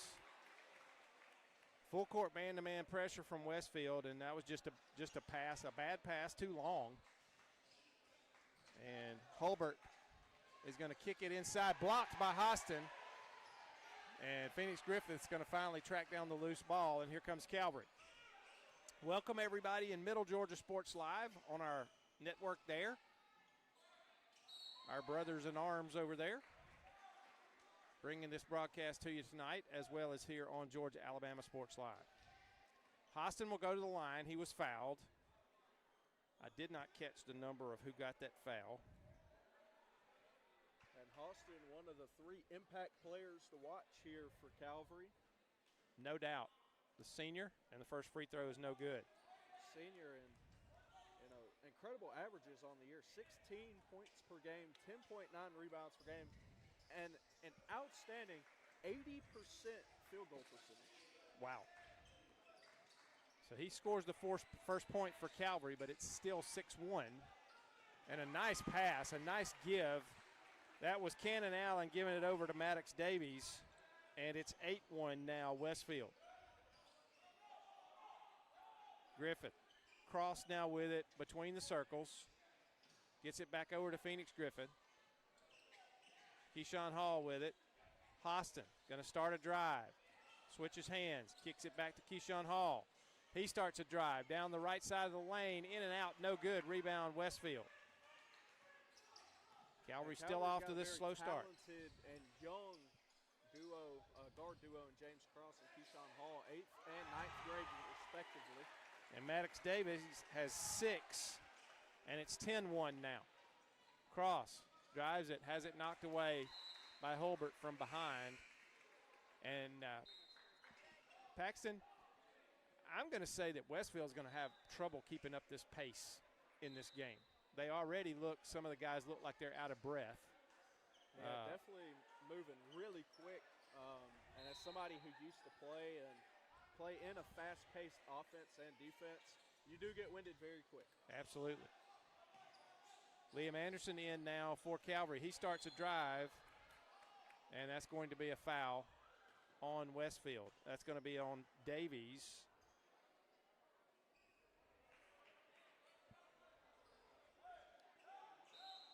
And that's 2 fouls on Westfield so far. Phoenix Griffith inside to Liam Anderson. Little jump hook, good. Liam Anderson scores.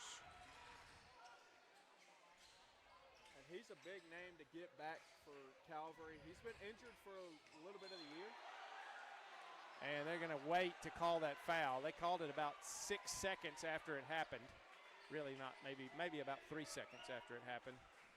But a late foul call on Anderson. We figured out in the girls' game that these refs do like to blow the whistle. So They do we'll see for if sure. that keeps up. First free throw is no good. That is Cannon Allen at the line for Westfield, shooting a pair.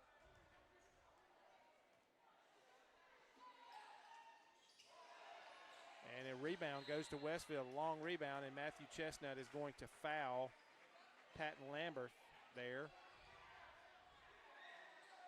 You know, Matthew Chestnut, a young kid, but really coming into his own lately. You know, not too long ago had that, I believe it's 16-point game and one player of the game. So now he's really getting comfortable on this offense. And, you know, if he's anything like his brother Malachi or Elijah, Absolutely. he's going to pan out to be something great. Both of those were great players here at Calvary. Hulbert for 3 from the corner. High arching 3 is short, no good, but rebound by Westfield. That went to Patton Lambert. Churcher with it. Gives it off now. Lambert is going to leave it short. Rebound to Chestnut for Calvary. Manny Shepard, and he's bumped. And that foul is going to be on who we believe is Braden Churcher, but we're not sure. There were 2 number 12s on the roster and no number 1. And so I have assigned number 1 to one of the number 12s, and I hope I'm correct. I'll check the scorebook maybe at halftime. Manny Shepard gives it off to Griffith. Griffith just outside the free throw line, a little bit long, rebound to Westfield. That was, and I don't have a number 20 either. You know, I like that shot by Griffith. It's just a smart one to pull up from the elbow. I mean, you know, if you're wide open, you got to shoot that absolutely. every single time. Manny Shepard kicks it over in the corner. Liam Hokut for 3, good. And that Liam Hokut. That has quickly become Liam Hokut's shot. That corner Yeah, three. he likes that corner 3 for sure.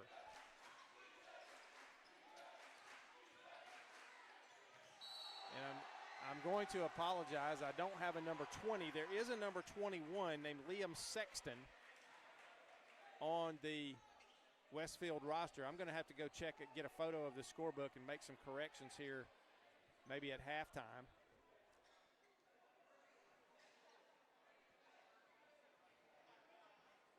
But I'm gonna maybe say this is Liam Sexton, but I'm not sure. The free throw is good.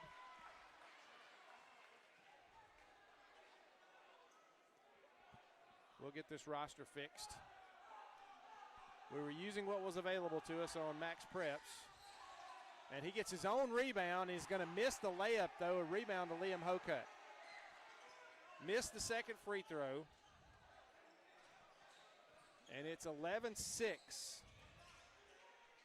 I have 7. That's because I gave him a 4-pointer instead of a 3-pointer. I'm a little overzealous there. Shot was missed. Westfield had it and a travel.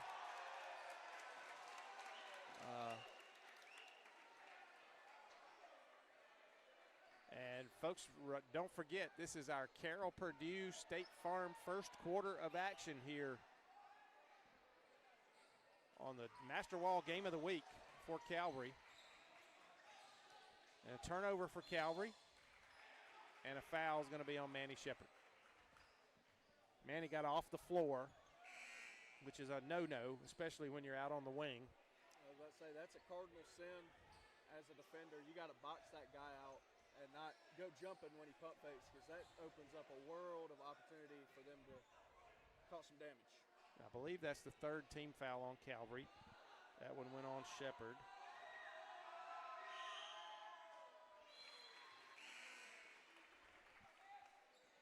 And I believe that free throw was good. I was looking down, writing on my scorebook here. And I'm putting scorers in here for people that I'm not sure that that's who they are, but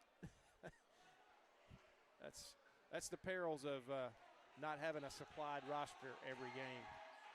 You have to depend on where you can get it from. Second free throw, no good. Hostin back in the game. He gets the rebound. Long pass down court. Cross with it. Little jumper off the glass. No good, too hard. Just a bit too hard. And the rebound came down to big Sammy McGehee for Westfield. He's a load in there. And Sammy McGee, one of the guys to watch on that Westfield offense. You know, averaging 9 points, 5 assists, 60% from the field. And there's a three-pointer from our number one. We're going to call that Braden Churcher, but I'm not sure that's who it is. We're going to get it corrected. And a foul. Let's see. This is going to be on, I believe, on Dylan Hostin. Yep, that is a foul on Dylan Hostin. That is 4 team fouls on Calvary. Hulbert back in.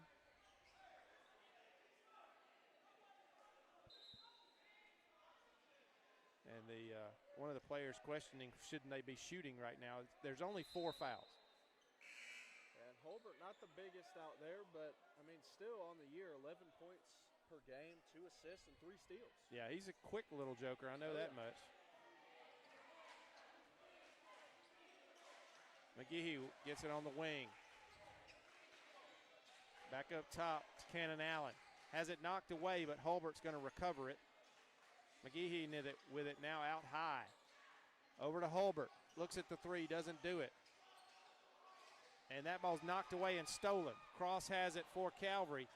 And coming in behind him and knocking it out of bounds is Jack Doster.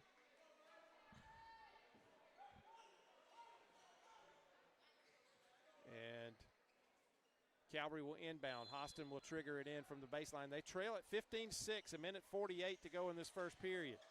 Keyshawn Hall leaves it for Liam Hokut. Hokut loses it, gets it back, and then loses it again. And Doster comes up with it for Westfield. And that was Hulbert on the poach there on that steal. And driving in, and good. No, it's going to be an offensive foul as he pushed off. That is on number 23, Cannon Allen. And that's a good call. And Paxton, I don't know if you saw that or not, but he put his forearm up and put it in the chest of Liam Hokut and got him some distance, and the referee was right there and saw it. Called the offensive foul. Yeah, that's a move you want to do if you're on offense. You know, if you get caught, you get caught. But, I mean, probably about 7, maybe 8 times out of 10, you ain't going to get caught on that. Correct. Nice pass from Cross to Liam Anderson. He misses the first layup but tips it in. And Liam Anderson's got 4. And it's 15-8. 1 minute and 8 seconds to go in this first period. Hulbert down in the corner to Doster. In the middle of the lane, down low to McGehee. And Liam Anderson blocked the shot, but he got him with the body. And that's going to be the second foul on Liam Anderson. And again, they broke the rule there of getting off the floor, both feet off the floor. If he stays planted, he probably doesn't get called for that foul. First free throw from McGehee is good. That's his first point of the night.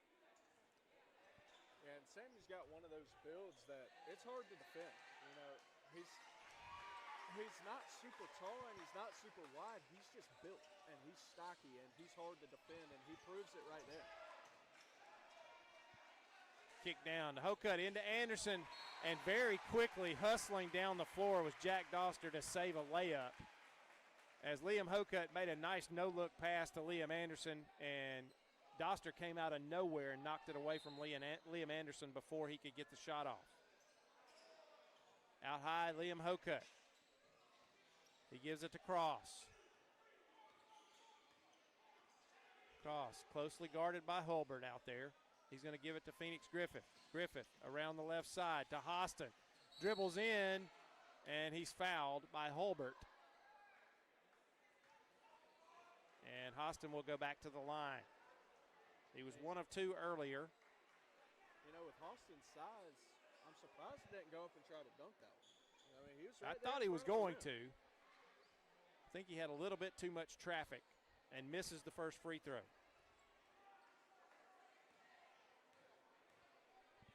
17-8, 37 seconds in the first period. Second free throw is good, so he's 2 of 4 at the line.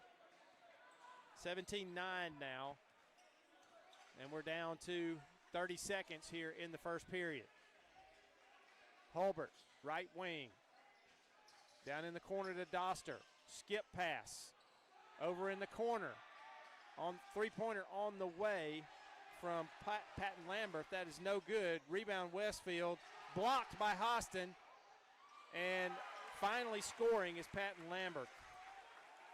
As that ball was touched by numerous players on that possession, and here is a turnover on a bad pass out of bounds intended for Liam Anderson. And with 2.3 seconds, it's 19-9 Westfield. Calvary's going to have to regroup for that second quarter, Paxton.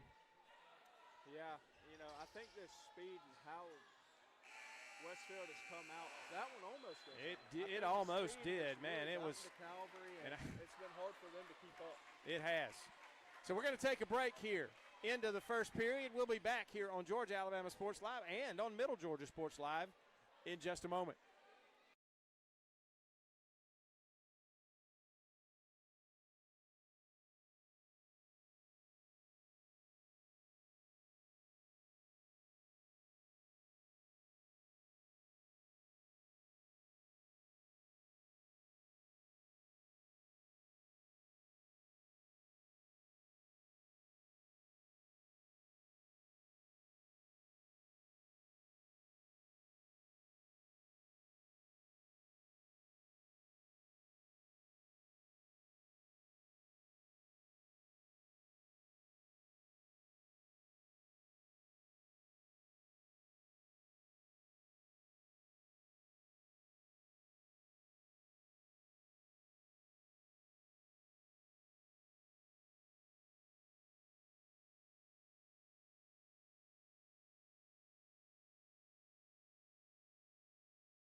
Back here at Calvary, the Knights trail 19-9. They have the basketball to begin the second quarter of action, and they're going to hope for a good restart here to things. James Cross, Keyshawn Hall. He's going to get it to Phoenix Griffith. Griffith gets a pick.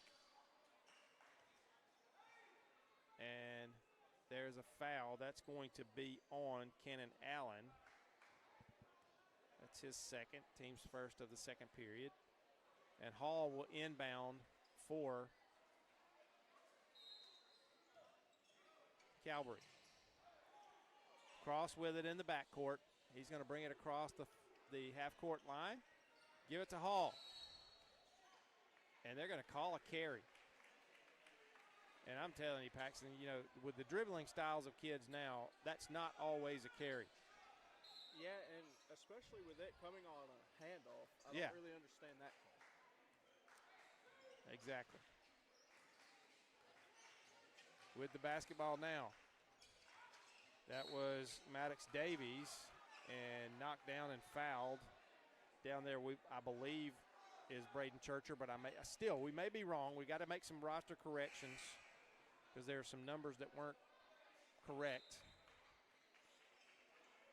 And Cannon Allen will sit down, and Doster will come back in for Westfield. Holbert inbounds.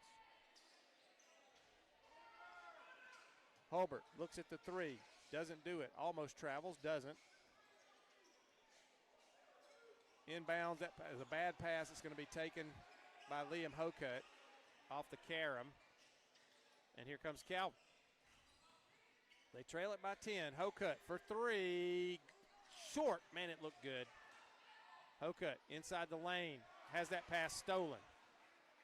It was intended for Griffith over in the right corner, but never got there. Davies kicks it out to Holbert. Kicks it up top of the key for three. And we're calling him Churcher, but I'm not sure that's where he is, but he hits his second three of the game. Number 1 for Westfield. Let's say the mystery man now scoring leader, 8 points. 8 points for the Hornets. Cross brings it across. And Kashawn Hall, 3 from the left wing. And boy, Calvary needs to get him scoring. Yeah, when Keyshawn Hall gets hot, you better watch out as a defense. And that layup is no good. And boy, Westfield is everywhere. They are getting in the passing lanes and getting hands on a lot of passes going through here. Calvary's going to retain possession. It's 22-12 Westfield, 5:53 to go in the first half. Cross is going to bring it across for the Knights. Down low to Hostin, over in the corner to Hokut. Phoenix Griffith around to the corner for Cross for three. Good. James Cross, excellent ball movement by Calvary on that possession.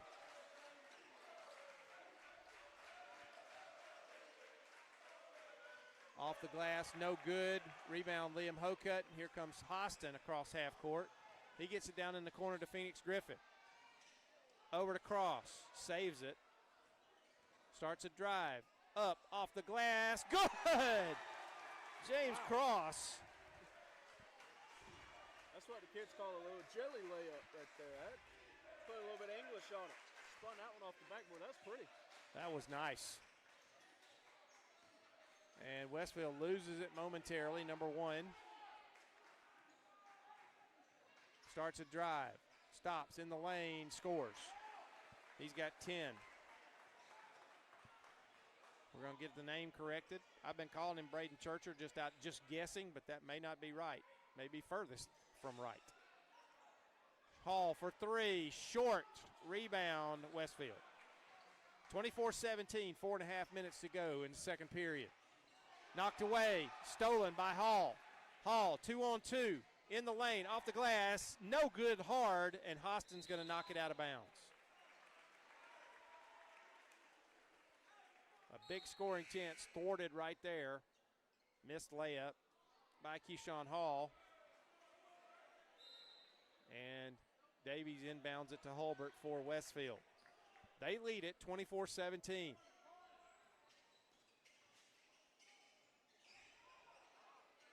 Holbert for three, off, it skims the glass, and there's a rebounding foul going to be called against Patton Lambert for Westfield. Sub into the game is that number 20 that I don't have either. I think he may be Liam Sexton, but I'm not 100% sure. McGehee, and actually the refs didn't bring either one of the subs in, so they make them go back over and check in again. And you know, something that I've noticed, Mike, is their star player, the one who's averaging 21 points a game with 11 boards, Hudson Hodge, has not hit the floor yet. He has not. Wondering if he's hurt. Unless that's one of these numbers It could be. that we have incorrect. Cross, long, rebound, number 1. That could be Hudson Hodge, for all we know. And no foul called. Liam Hocutt comes away with a steal for Calvary. Oh, what a pass! And Dylan Hostin had it surprise him. And he's going to be called for an offensive foul. And he traveled before the foul. They were calling the offensive foul, but he traveled before the foul. Yeah, that was a beautiful pass. And the Westfield coach is out on the floor. And he's lobbying for the foul, and he said the travel came before the foul. So no foul on Hostin, and Calvary says thank you very much for that. Yeah, but going back to that pass from Paul, I mean, that was as good as you could hope. Oh, for. it was. I mean, he did put some pepper behind it, but I mean, you hit Hostin right in the chest, down low by himself. That's a dunk, 2 points waiting to happen. And a momentum swinger possibly. Yeah. McGee with it for Westfield. Hulbert, wide open, is going to hit the layup. Ben Hulbert.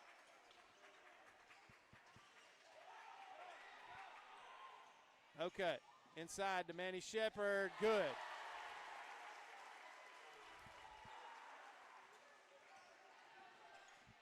(26-19) now.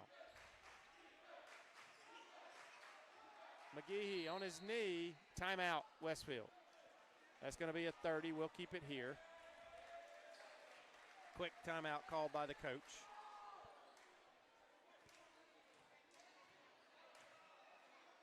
And so Calvary, you know, they started getting a little bit of momentum, hit a couple big shots with Cross and Hall, the super talented guard duo that they have.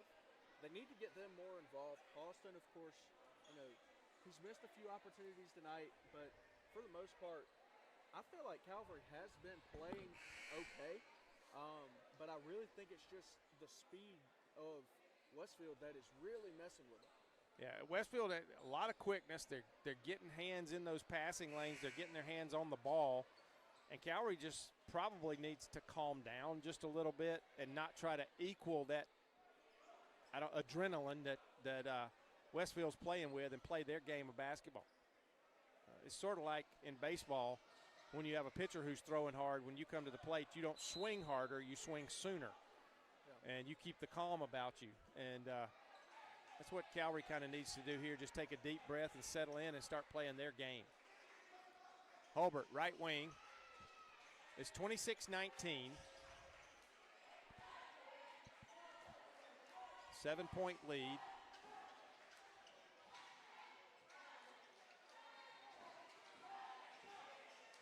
Manny Shepard into the game, and Hulbert just throws up a shot, and it was bad. And let's see, they want to know, they're going to check, see if Shepard got a hand on that ball. I really don't think he did. I think that was just a questionable shot. Maybe he was trying to draw the foul there. And it's going to belong to Westfield. They're going to say he did get a hand on the ball. The shot clock was running down, and that's why he threw that up like he did, because the shot clock was running down, and it is a shot clock violation. And that is the correct call. And they get it right.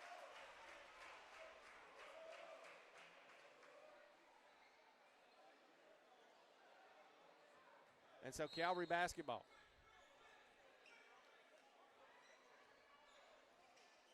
Cross is going to bring it across for Calvary. Hostin with it just outside the elbow. Loses it, knocks it back in bounds, and Westfield picks it up. Shot is short. Rebound now. Keyshawn Hall grabs it for Calvary. Three-pointer, good! And he's fouled. And let's see, are they going to give him 3 or they're going to call it a 2? They're going to call it a 2. He was on the line, so he'll have a chance for the three-point play.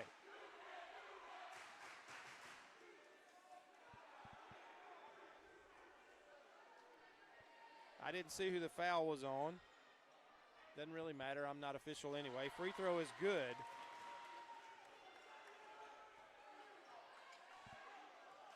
And And Calvary has cut it to 4. 1:57 to go in the half. Knocked away, and there's a foul on Cross. Boy, it's a little ticky-tack out there, isn't it, Paxton? Yeah. Not very much contact at all right there. But Hey, they call the foul. At least they're being questionable both ways. Yes, they are. Holbert inbounds.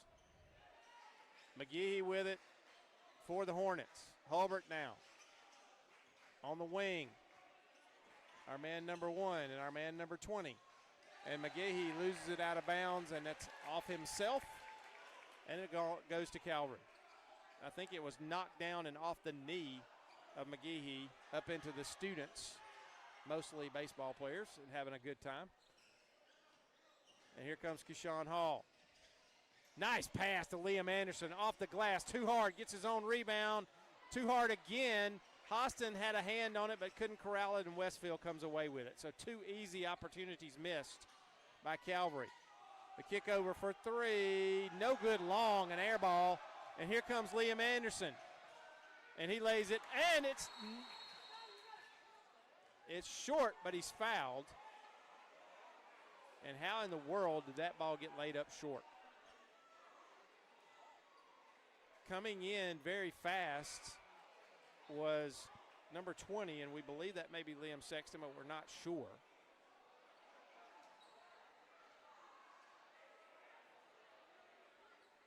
And the Westfield coach is not happy. I thought they might call goaltending there, Paxton. I thought that may be what it was. May have been basket interference or something.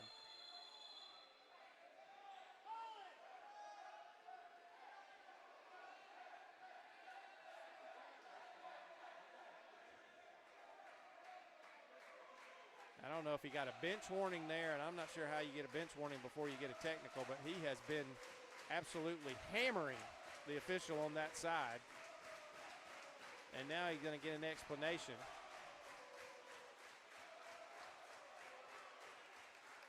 Called the foul with the body. They did not call it on a hack. They called it with the body.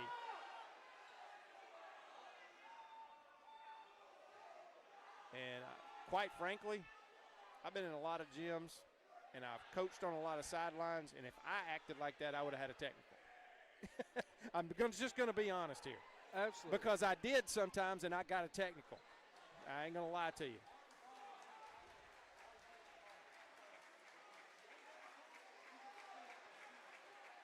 And so Liam Anderson at the free throw line for Calvary. 1:13 to go. Calvary trails by 4.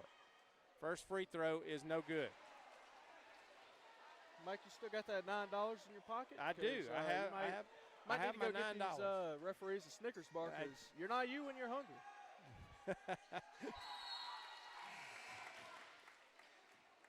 And Liam Anderson hits the second free throw and makes it a 3-point game. 1:13 to go in the half. Back in for Calvary, Liam Hokut and Phoenix Griffith are back in. Hostin's in there, Keyshawn Hall's in there, and Cross is in there for the Knights. They're playing like a 1-2-2 zone, it looks like. Probably somewhat of the amoeba style of matchup zone defense. Hulbert on the wing over there till we believe that's Sexton. And I promise I'm going to get this roster fixed at halftime. Kick out to Hulbert for 3 from the corner. Long, no good. And a push foul on the rebound. And that is on McGehee pushing underneath. And the ball goes to Calvary. And this will be the 5th foul on Westfield, and Calvary will go to the line. And Liam Hokut will be at the line. Chance to draw it to 1.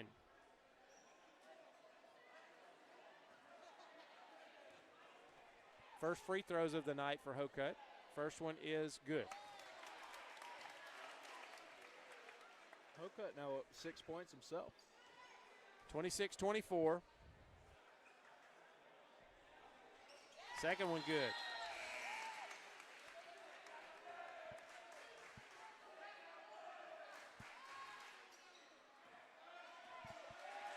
26-25. 37 seconds in this first half. Looks away. Griffith steals it. He's going to go in by himself and miss the layup, but Hostin gets the rebound and scores. That's why you follow the fast break layup just in case. And Calvary has taken the lead. 27-26. Shot on the way, long, no good. Cross gets position. And Hokut grabs the ball and steps out of bounds. 4.5 seconds left. Hulbert will inbound. Calvary with a 1-point lead. They've had a big second quarter. McGehee over in the corner. Hulbert out on the wing, fumbles it, and no shot. And that'll end the first half.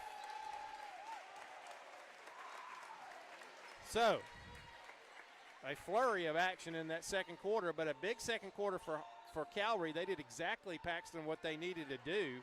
They hit some shots. They calmed down a little bit, and they're right back in this lead in this game with a 1-point lead.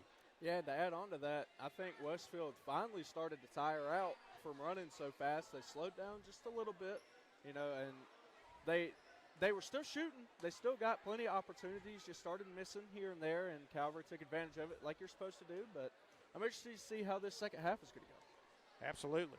Well, we'll go away, and we'll come back in just a bit here to Calvary for the second half of action on Georgia Alabama Sports Live and Middle Georgia Sports Live.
And we are back here at Calvary. Westfield with the basketball to begin things here in the third quarter. Three-pointer on the way, good. That is Cannon Allen hitting the three for Westfield. And it's 29-27.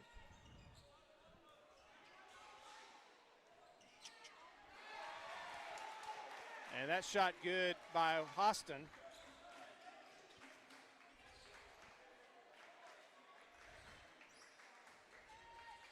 And Holbert.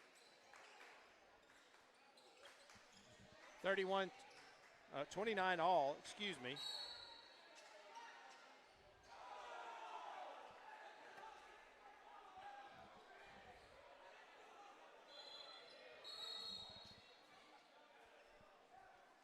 $29 apiece.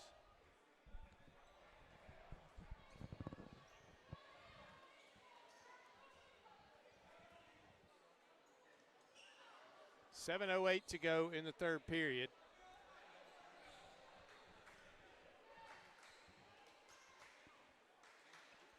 Holbert with it for Westfield. Back to him on the right wing. We're tied at 29. And a bad pass. Liam Hocutt with the steal. Keyshawn Hall comes down, and he scores. And that's pretty by Keyshawn Hall there. 31-29 Calvary.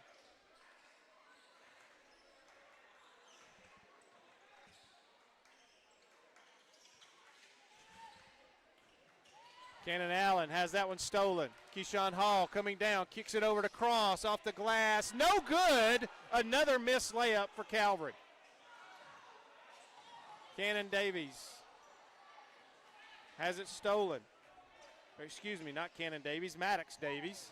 Hostin off the glass, good.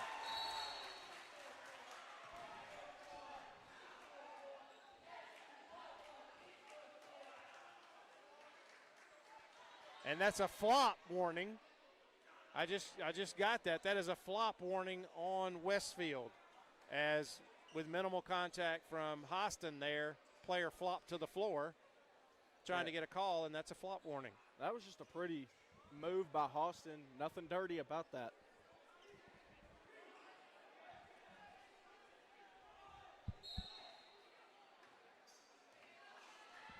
And we've got the names corrected here. C.J. Watkins is wearing number 1. We didn't even have him on our roster from Max Preps. We had several players on the Westfield roster that weren't in the book. But we got all the numbers corrected now, so apologize for having wrong names in the first half. And we do have one player, and Holbert for 3, short rebound, Liam Hocutt. We have one player, and we only have a last name for him, and that is St. Clair. Knocked away and stolen, but stolen back by Liam Hocutt. He's going to drive, and an offensive foul. That's probably a good call there, Paxton, as Hocutt did lower his shoulder.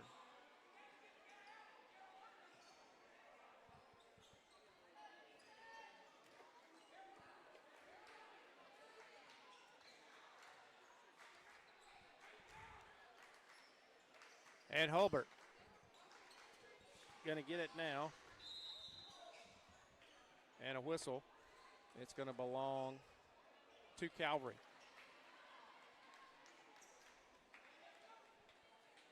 (33-29). Calvary leads. Cross is going to bring it across slowly. And they're in a zone. Hostin, free throw line, down to Hocutt, up and in. Liam Hocutt. And knocked out of bounds by Keyshawn Hall. Last touched by Hall. He wanted the call to go the other way. And timeout for Westfield. 4:49 to go. This is a 30-second timeout. We'll keep it here. Or you want to take a break? We'll take a break. We'll be back in a moment here on Georgia Alabama Sports Live.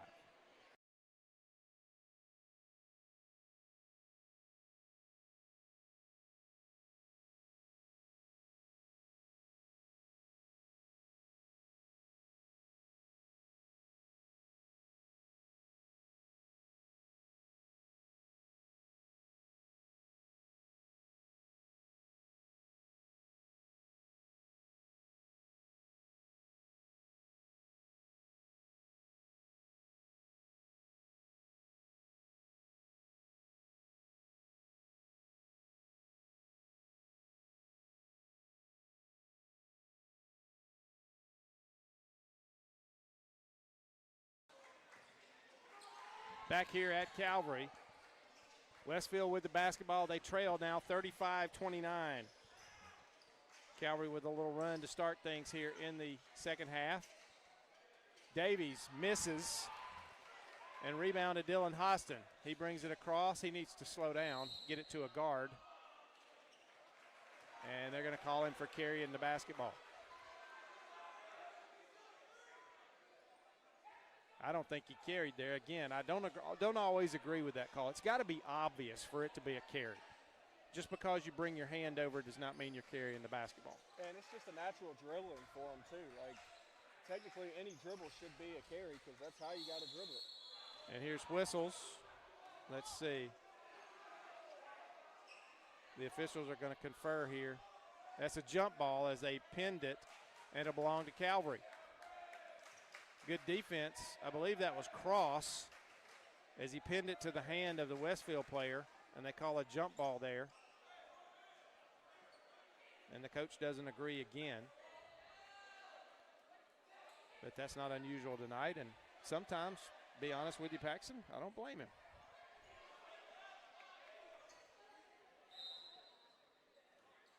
All right, Keyshawn Hall will bring it across for the Knights. Working against the Hornets. Hostin, low block, kicks it out to Cross for three, top of the key, good. James Cross. 38-29. Calvary by 9. C.J. Watkins stolen away. Keyshawn Hall scores.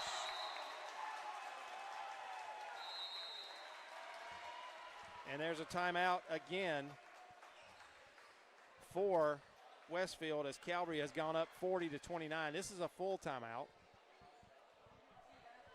We'll just keep it here. But Paxton, they've come out of the locker room in the second half and they've done some things that they needed to do all night. Number one, they've hit some shots, but number two, they've played better defense. They've slowed and they've got Westfield playing more their basketball game instead of them playing Westfield's game in the first half. Yeah, and you just hit the nail on the head there. You know, Calvary has really settled in, has found themselves in this game, and has now found open opportunities that have worked. You know, James Cross, get him open on the three-point line. Let him shoot more. He's a sniper from three. So is absolutely. Hall, but, you know, Hall, he goes down, gets an easy layup. He's not just a shooter. And so, you know, Calvary knows who their guys are, and they need to get it to him. Absolutely. So coming out of the timeout, it's Westfield basketball. They trail by 11, 3:33 to go in this third period. Holbert's going to bring it across for the Hornets. Now over in the corner to Doster. Doster, bad pass, and Keyshawn Hall had his hands on it, and it was quick, and he got there and didn't expect the basketball and loses it out of bounds, but that would have been a layup the other way easily, Paxton. So Holbert gets it back. 20 on the shot clock. Inside to Doster. Nice wraparound pass to McGehee. He leaves it short. It's going to be rebounded, controlled by Phoenix Griffith. Keyshawn Hall with it now. He starts a drive, goes in the lane, off the glass, no good. Rebound, follow, Liam Hokut. Hokut up to 11 points now on the night. 42-29. Doster gets out of the trap over there, cross-court pass, St. Clair with it. Now back out top to Churcher, Braden Churcher, and we were calling him Liam Sexton in the first half, but we got that corrected. It is Braden Churcher. And number one is not Braden Churcher. Number one is C.J. Watkins. McGehee, and he traveled. He was leaning in trying to draw a foul, and he traveled. He was worried more about drawing the foul on Liam Hokut than he was scoring with the basketball. Phoenix Griffith. Hostin in. He's going to be fouled by McGehee. And Hostin will go to the line to shoot a couple.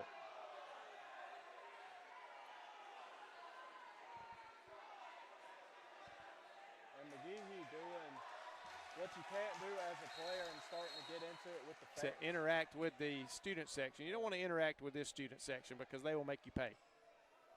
They will take you mentally right out of the game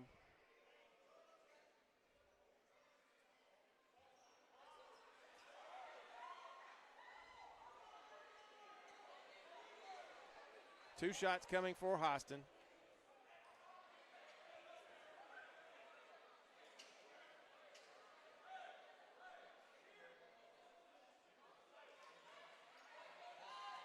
getting a little control over the student section right there to get them to stop focusing in on one player, cheer for their own team. Free throw good by Hostin. That takes all the fun out of it. 43-29. Our man Nate Osborne over here on the camera, he's wishing he was down there with all the students. Having a good time. He hit both of them. 44-29 now. And they've stretched it out to a 15-point lead.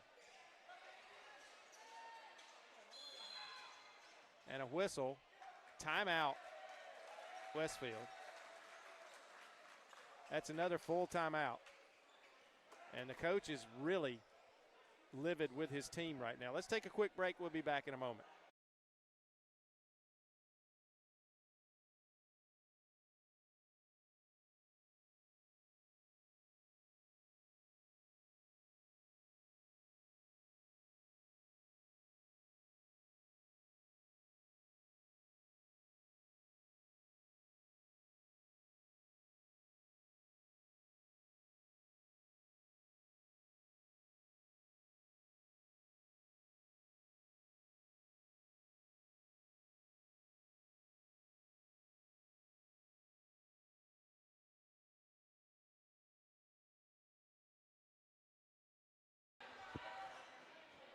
Back here at Calvary. And it is 44-29. Calvary's kind of taking control of this game. They're going to try to keep control of it. Westfield has the basketball. And things are a little frustrating. The student section doing its job. They are getting in the head of the opponent, and that's what they're there for. They got to keep it classy, and they usually do, but they have some fun. And that's part of being a high school student or a college student. And that was a steal by Calvary, and I believe that was Keyshawn Hall that got his hand on the basketball, and it was off the leg, but it is Calvary basketball. It was off the leg of the Calvary player. He kicked it, and it was a kick ball.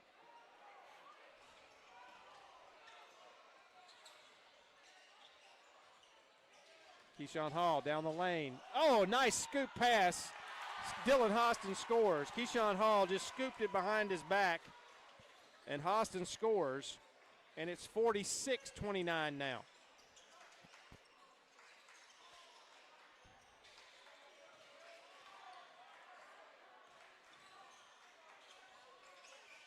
That ball's taken away from, and Calvary has it. It was taken away, and Hostin ended up being in a hard foul on St. Clair. But that, I mean, I don't blame him for the hard foul there. You prevented a layup. Yeah. And it wasn't an intentional malicious foul. It was just a good hard foul to keep him from scoring. And Phoenix Griffith will go to the line. Chance to get his first points tonight. You know, that play, you got to credit Hostin for his effort not traveling. It's really hard when you dive on the ground for them not to call a travel on you. Right. But he stayed there with the hand slapping him, got it out quick, and that's just a sign of a great player. Absolutely. Phoenix Griffith trying to get in the scoring column here. 46-29, Calvary leads, 1:43 to go in the third. First free throw is good.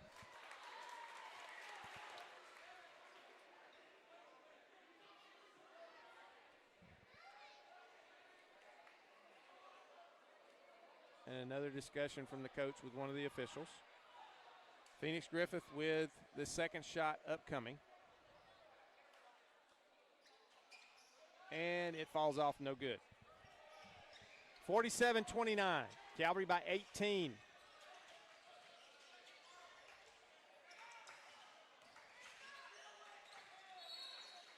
And the foul's going to be on Hostin. Nope, it's not.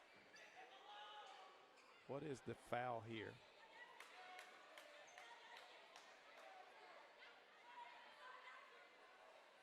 Going to be shooting two.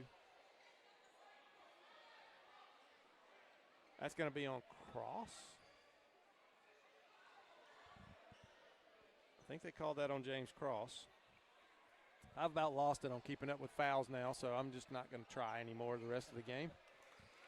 First free throw is good. That is from St. Clair.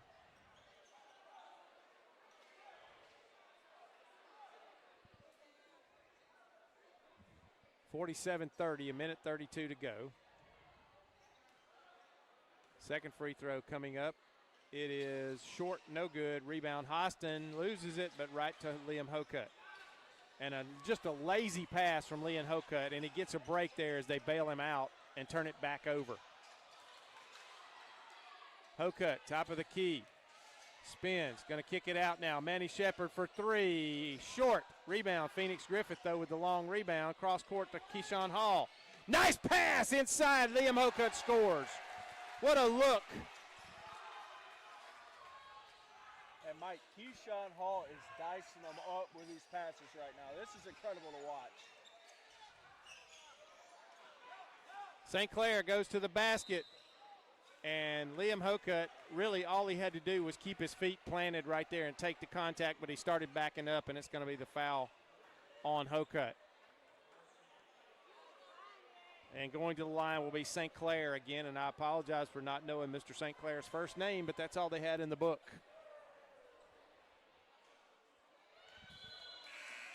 First free throw is no good.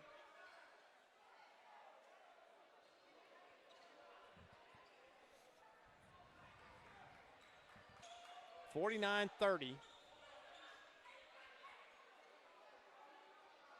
is your score.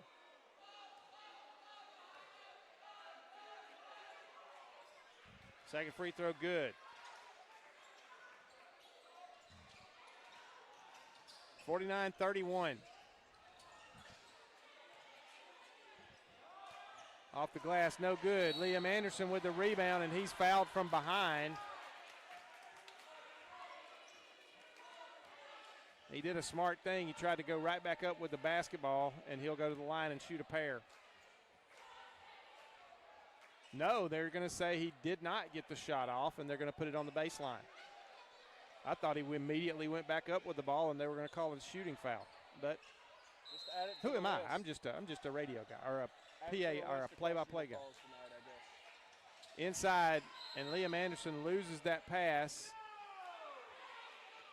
And they're going to give it back to Westfield here, as I don't think Phoenix Griffith was back all the way in bounds when he touched the basketball, when it got away from Liam Anderson. Subs into the game. Let's see, back in is Cannon Allen for Westfield, and also Maddox Davies back in for the Knights. And now C.J. Watkins getting into it with some of the guys there in the student section. And the referee is going to tell these guys he's moving them somewhere.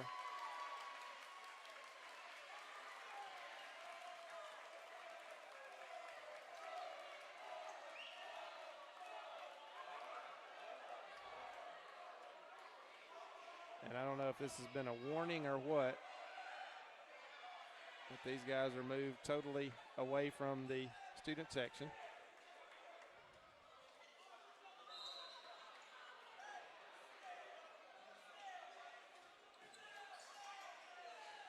And we're back to playing basketball. Doster with it for Westfield. Back out to St. Clair for three. Good.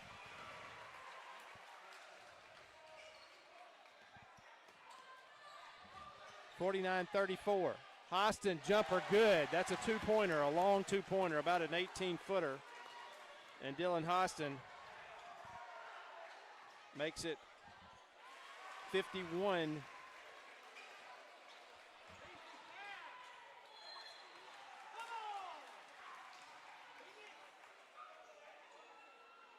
let's see, who's the foul on here? It's going to be on Phoenix Griffith, I believe.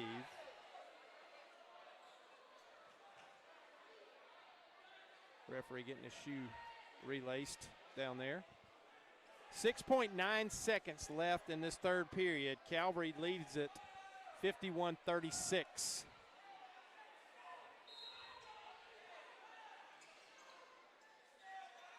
And St. Clair fumbles it away, stays in bounds somehow. Long three on the way, no good. And the end of the quarter is upon us. So Calvary takes a 15-point advantage into the final period of action here at Calvary against Westfield. We'll go away, and we'll be back in just a moment for the final fourth quarter of the game.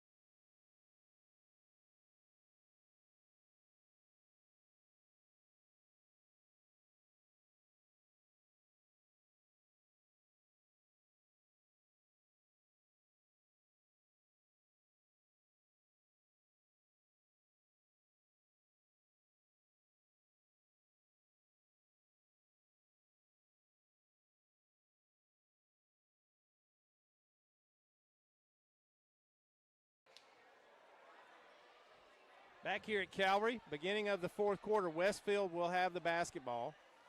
Doster is going to trigger it inbounds.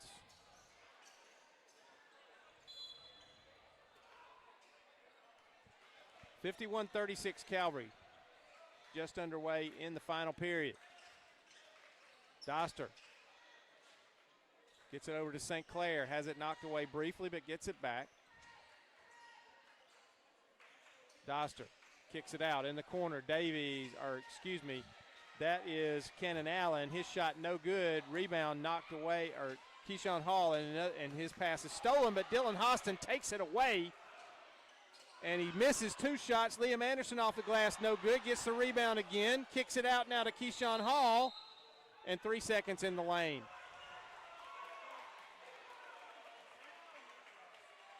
Man alive. About 3 or 4 point-blank shots in there missed by Calvary. Yeah, very unusual. Stolen now. Keyshawn Hall steals it. Liam Anderson on the floor. It's a nice job of hustle by Davies, and he gets it to his teammate Allen, and Allen scores.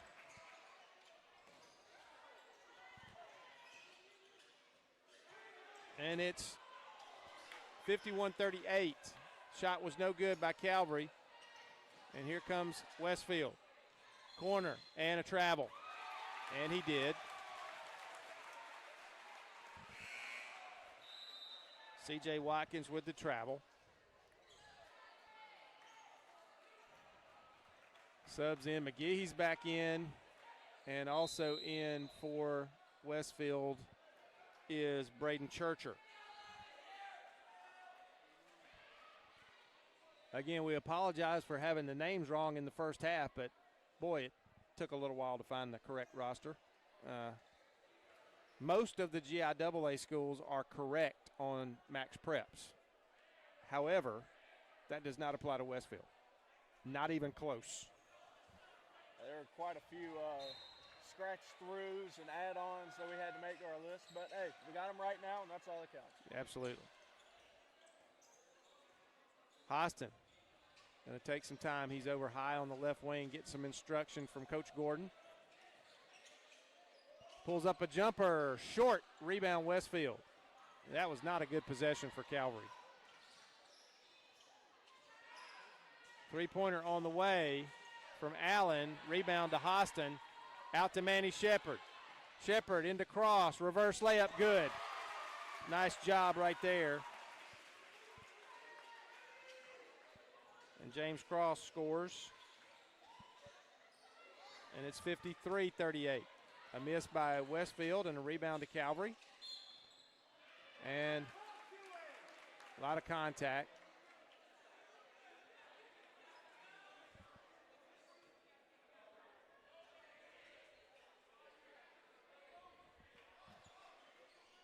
(51-38), and I'll put points in the third quarter that should have gone in the fourth quarter on these individual guys, but hopefully I've got their individual totals close to right.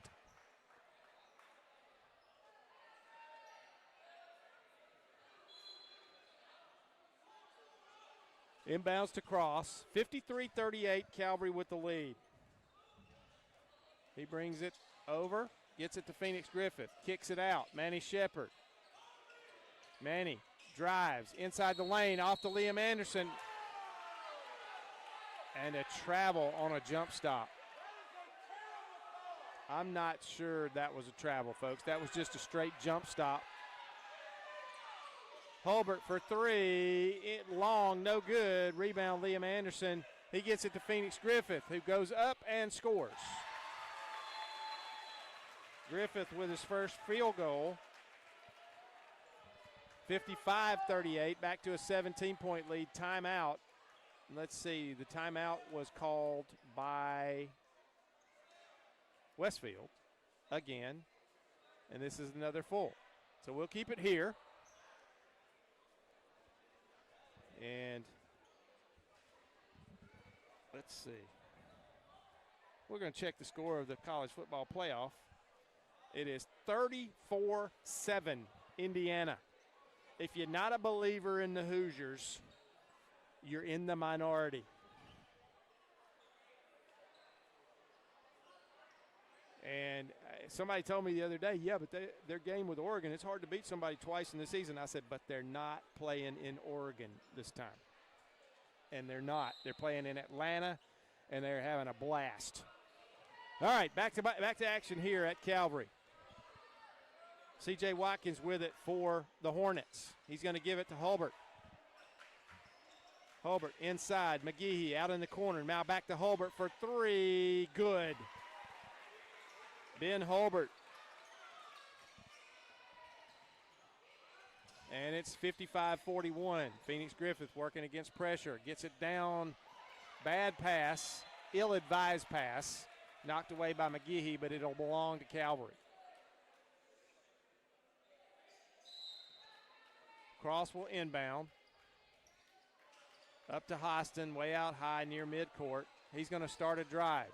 Kick it out. Manny Shepard for three. Short. Hostin gets a hand on the rebound, but Westfield controls. And Cannon Allen scores for Westfield. And a timeout called this time, I believe, by Calvary. Let's see, is that right? It is a full, called by Calvary. We'll keep it here.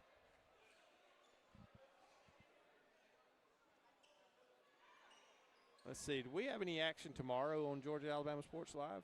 I can't remember if there are any games tomorrow.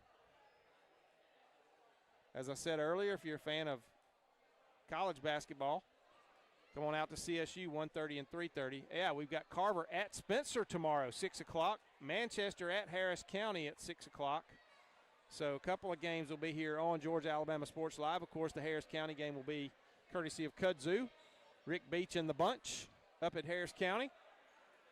And I believe Thrift Behringer and Richard Holdridge are going to be on the call with Carver Spencer. That'll be a doozy. That'll be a crowd at that game.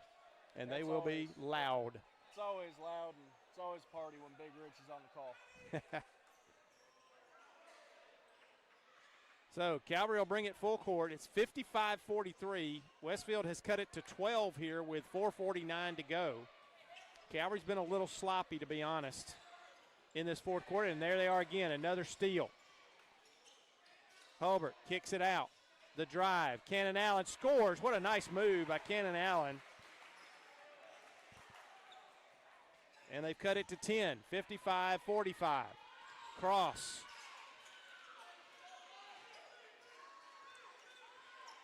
And Calvary, for a little bit there, Paxton, it seemed like they were doing the one thing you cannot do in a game like this and the dunk is missed, but he's fouled. They can't get complacent and think they've got the game won just because they're up by a large margin, and that's what they started to do, and I think Jonathan Gordon had to rein them back in. And, I love that decision there by Hostin to try and go up and dunk that and Had it gone in, you best believe that would have been the Houlihan's highlight of the week. No doubt. As it is, Hostin will be at the line, shooting a pair.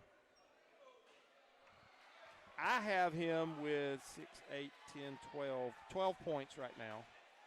14. Was that free throw good or bad? No good. Second free throw, also no good. Rebound to Westfield. So I'm missing a bucket on him. I probably gave it to somebody else, but that's okay. And a three-pointer from C.J. Watkins is good. And Westfield is down to a 7-point deficit now. And stolen from Hall. Up off the glass short, no good. Almost turned over by Hostin. He's bringing it down himself. Liam Anderson inside to Hostin. Knocked away, but last touch by Hostin. That's a good call. It was last touch by Hostin. This is exactly what Calvary couldn't do. And a foul before the shot on Phoenix Griffith. And, when you're in a game like this and you have a chance to put someone away, you have to put them away. You can't lose your edge. And right now, Calvary's lost their edge, and Westfield has all the momentum. Inbounds pass, Holbert. Cannon Allen. Back to Holbert. Over in the corner. That is Churcher. Allen, Holbert starts a drive, cut off. And a bad pass. C.J. Watkins tried to get a little fancy there and make a quick pass and threw it into their bench and turned it over. Cross.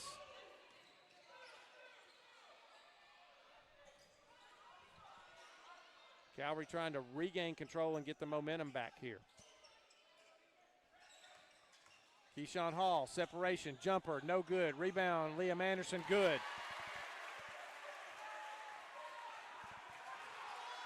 Stolen away by Hall. And Hall in, and he's fouled. That's going to be on McGehee. And Hall will go to the line. 57-48, 9-point lead from Calvary. They can extend it back to double digits with a couple of free throws here. Keyshawn Hall, I have him with 10 at the moment. First free throw, no good. And that's 0 for 3 in this fourth quarter from the free throw line for Calvary, and they can't afford to do that. Second free throw is also no good. 4 in a row missed at the free throw line by the Knights. And they just cannot seem to get some momentum back. Holbert inside. Back out to Holbert. Starts a drive. Kicks it out in the corner to McGehee. Down low. Inside to Churcher. Off the glass. Good. Cannon Allen. Nice ball movement. And another score for Cannon Allen. And they steal it. And Allen shoots and misses. Rebound, though, to Holbert. Holbert kicks out to Watkins. No good. Rebound, Hostin. And now it's knocked away from behind by Hostin, and here comes Westfield with the basketball. McGehee, three-pointer on the way. Good! That is Churcher, who hits a three, and a timeout called by Calvary. And it is, folks, it is 57-53 as, quite honestly, Paxton, Westfield has taken advantage of some complacency in this fourth quarter by Calvary. They started the fourth quarter sluggish, like Westfield was going to lay down, and Westfield has done anything but lay down in this fourth quarter. Yeah, and basketball is a game of runs. You hear that all the time, and Westfield has proved it right here. You know, they caught a little spark, and that's sometimes all it takes is just one little thing to go right, and then it's a domino effect after that. They've got this lead to 4 with 2:25 left. Jonathan Gordon over there is imploring his kids to get their heads and hearts back in this game and retake control. They have plenty of time, but they've got to get back to doing the things that they were doing earlier in the second half and in the second quarter. Second and third quarter, Calvary was as good as you'll see them. And They've gotten completely away from that here in the fourth. Yeah, and you got to think, too, just a couple free throws. This could be an 8-point game instead of a 4. Yeah, absolutely. 4 straight missed free throws. So here we go, 2:25. Calvary's got to go the length of the court. Phoenix Griffith having trouble getting it in. He almost turns it over. Now to Hostin, jams it home.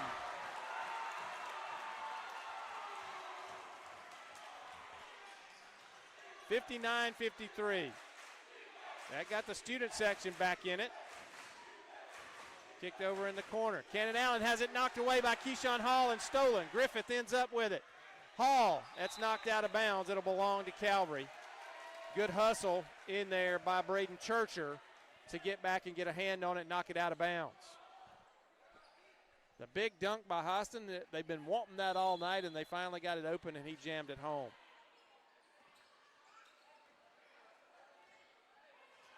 I don't think there's anything in sports as exciting as the dunk. Three-pointer on the way from Griffith. Short, no good. Rebound, McGehee for Westfield. Watkins races it across for the Hornets. Gives it off to McGehee. Starts a drive. Hulbert with it. Down in the corner. Three-pointer on the way from Cannon Allen. No good. Rebound, Dylan Hostin. And Keyshawn Hall with it now for the Knights. A three-pointer on the way short. Liam Anderson, though, right there. Johnny on the spot again. The miss by James Cross and the rebound and putback by Liam Anderson. And it's 61, 53. And I'm all off on my score, and I don't know why.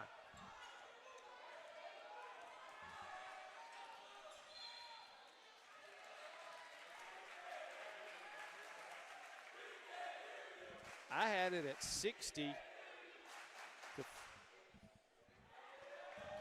53.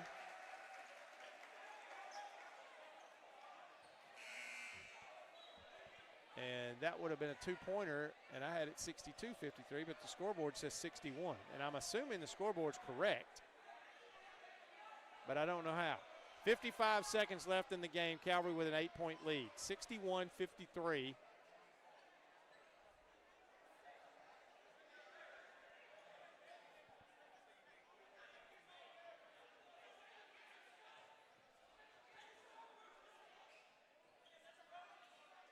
And another discussion. And here's a foul on the inbounds play. Let's see. And that's going to be on Liam Anderson. And that's going to turn it over to Westfield.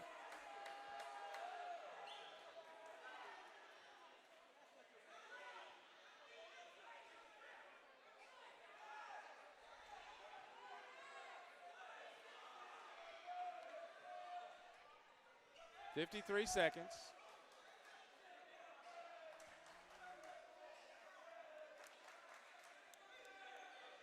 So Liam Anderson with the foul. That gives it back to Westfield. They trail by 8.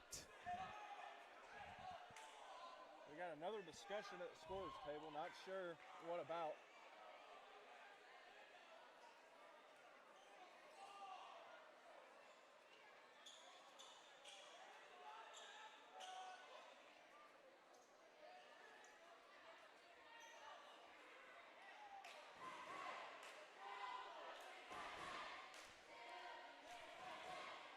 Another meeting. But hey, I'm not going to complain because this game has zipped by compared to the girls' game. Despite all the meetings and discussions.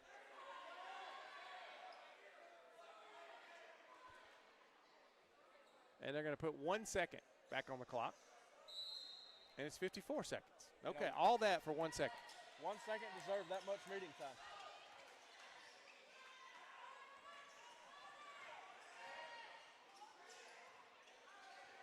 Hulbert for three. Long, no good, but rebound to Westfield. Three-pointer on the way from Churcher. No good. Rebound Liam Anderson. 32 seconds. And a foul And Keyshawn Hall looks like will go to the line. Now, Calvary, if they're going to put this game away, they're going to have to put it away at the free throw line. And they are 0 for 4 at the line in this fourth quarter. Yeah, and you got to think, he hits both of these, they get out to a 10-point game. This one's all but over.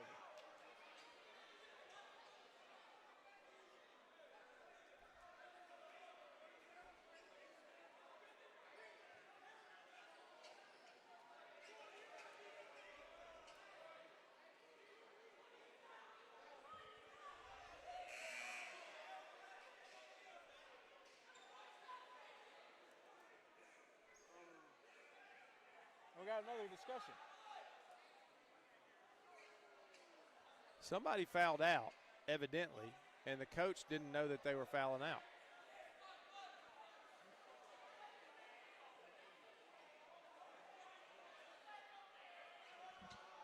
And I believe that was Cannon Allen that must have fouled out. And McGee's going to come back in and take his spot. I think we're good to go. The official book is Calvary. They had him with 5, and I don't think the coach agreed with that, but it really doesn't matter.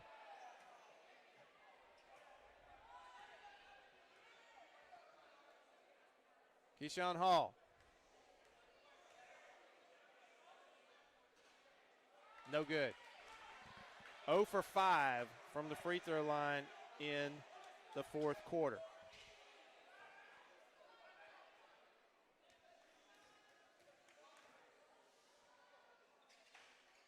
For 6 from the free throw line in the fourth quarter are the Calvary Knights. Keyshawn Hall is 0 for 4 himself.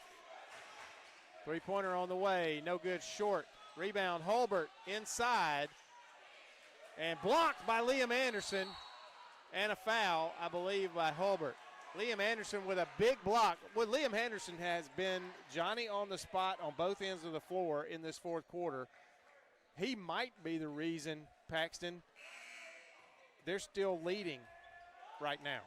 Yeah, and, you know, every big play, every play that could have gone Westfield's way, Anderson has been the one to take that away from him. Anderson's been the one to get those putbacks off the air balls. He's had putbacks. He's had big rebounds on the defensive end.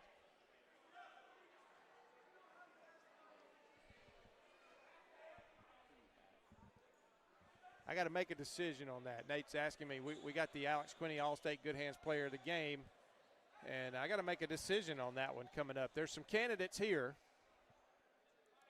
First free throw from Anderson and Calvary. Guess what, folks? They are 0 for 7 from the free throw line in the fourth quarter. I think if you're Coach Jay, a good thing to do at the next practice is put up 100 free throws. Everybody put up 100. They are now 0 for 8 from the free throw line. Hulbert for 3. Good. And Hulbert, they won't go away. He has 2 threes. And Liam Anderson, they're going to count that one. Did they count it or not? He went down with it like it was down and then waved his arms like it was no good. So was it good or was it no good? They're leaving at 61 on the scoreboard. 61-56 the final score as Calvary takes the win. And I'll tell you what, Paxton. He wasn't the leading scorer, but I'm going to give the Alex Quinney All-State Good Hands Player of the Game to Liam Anderson. Just for the fourth quarter that he had. Yes, he missed those last 2 free throws, but, hey, so did everybody else that shot free throws in the fourth quarter. But he was just on the spot in the fourth quarter and did some things that helped his team keep that lead. And like I said before, without him being where he was and being in the places that he was offensively and defensively, Calvary might not have been able to pull out this win. I completely agree. And, you know, like I just said, Liam was there every big play that Westfield could have had on offense, on defense. Anderson was there. He was the answer for Calvary. He was the safety blanket, and I think the player of the game is well deserved to go to Mr. Liam Anderson. All right, so the final, once again, Calvary 61, Westfield 56. We're going to get on out of here for the night. Don't forget, here on Georgia Alabama Sports Live tomorrow, 6 p.m. in 2 locations, Harris County will host a game there. And the big one here in the city of Columbus, Georgia, Carver versus Spencer. And I believe it's at Spencer for this round. And then maybe early next week they turn around and play each other again at Carver.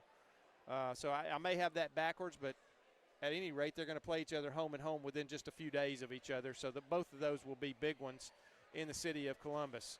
Carver playing very well right now, as is Spencer.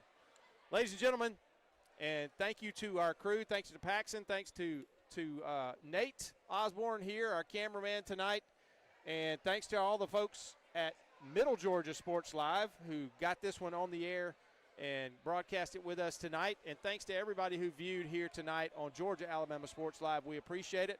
Make sure you frequent our sponsors. Tell them thank you for what they do for high school sports here by getting these kids the exposure that they deserve on the courts, on the grass, whatever the playing field may be. We've enjoyed it. God bless you, and we will see you again next time on Georgia Alabama Sports Live.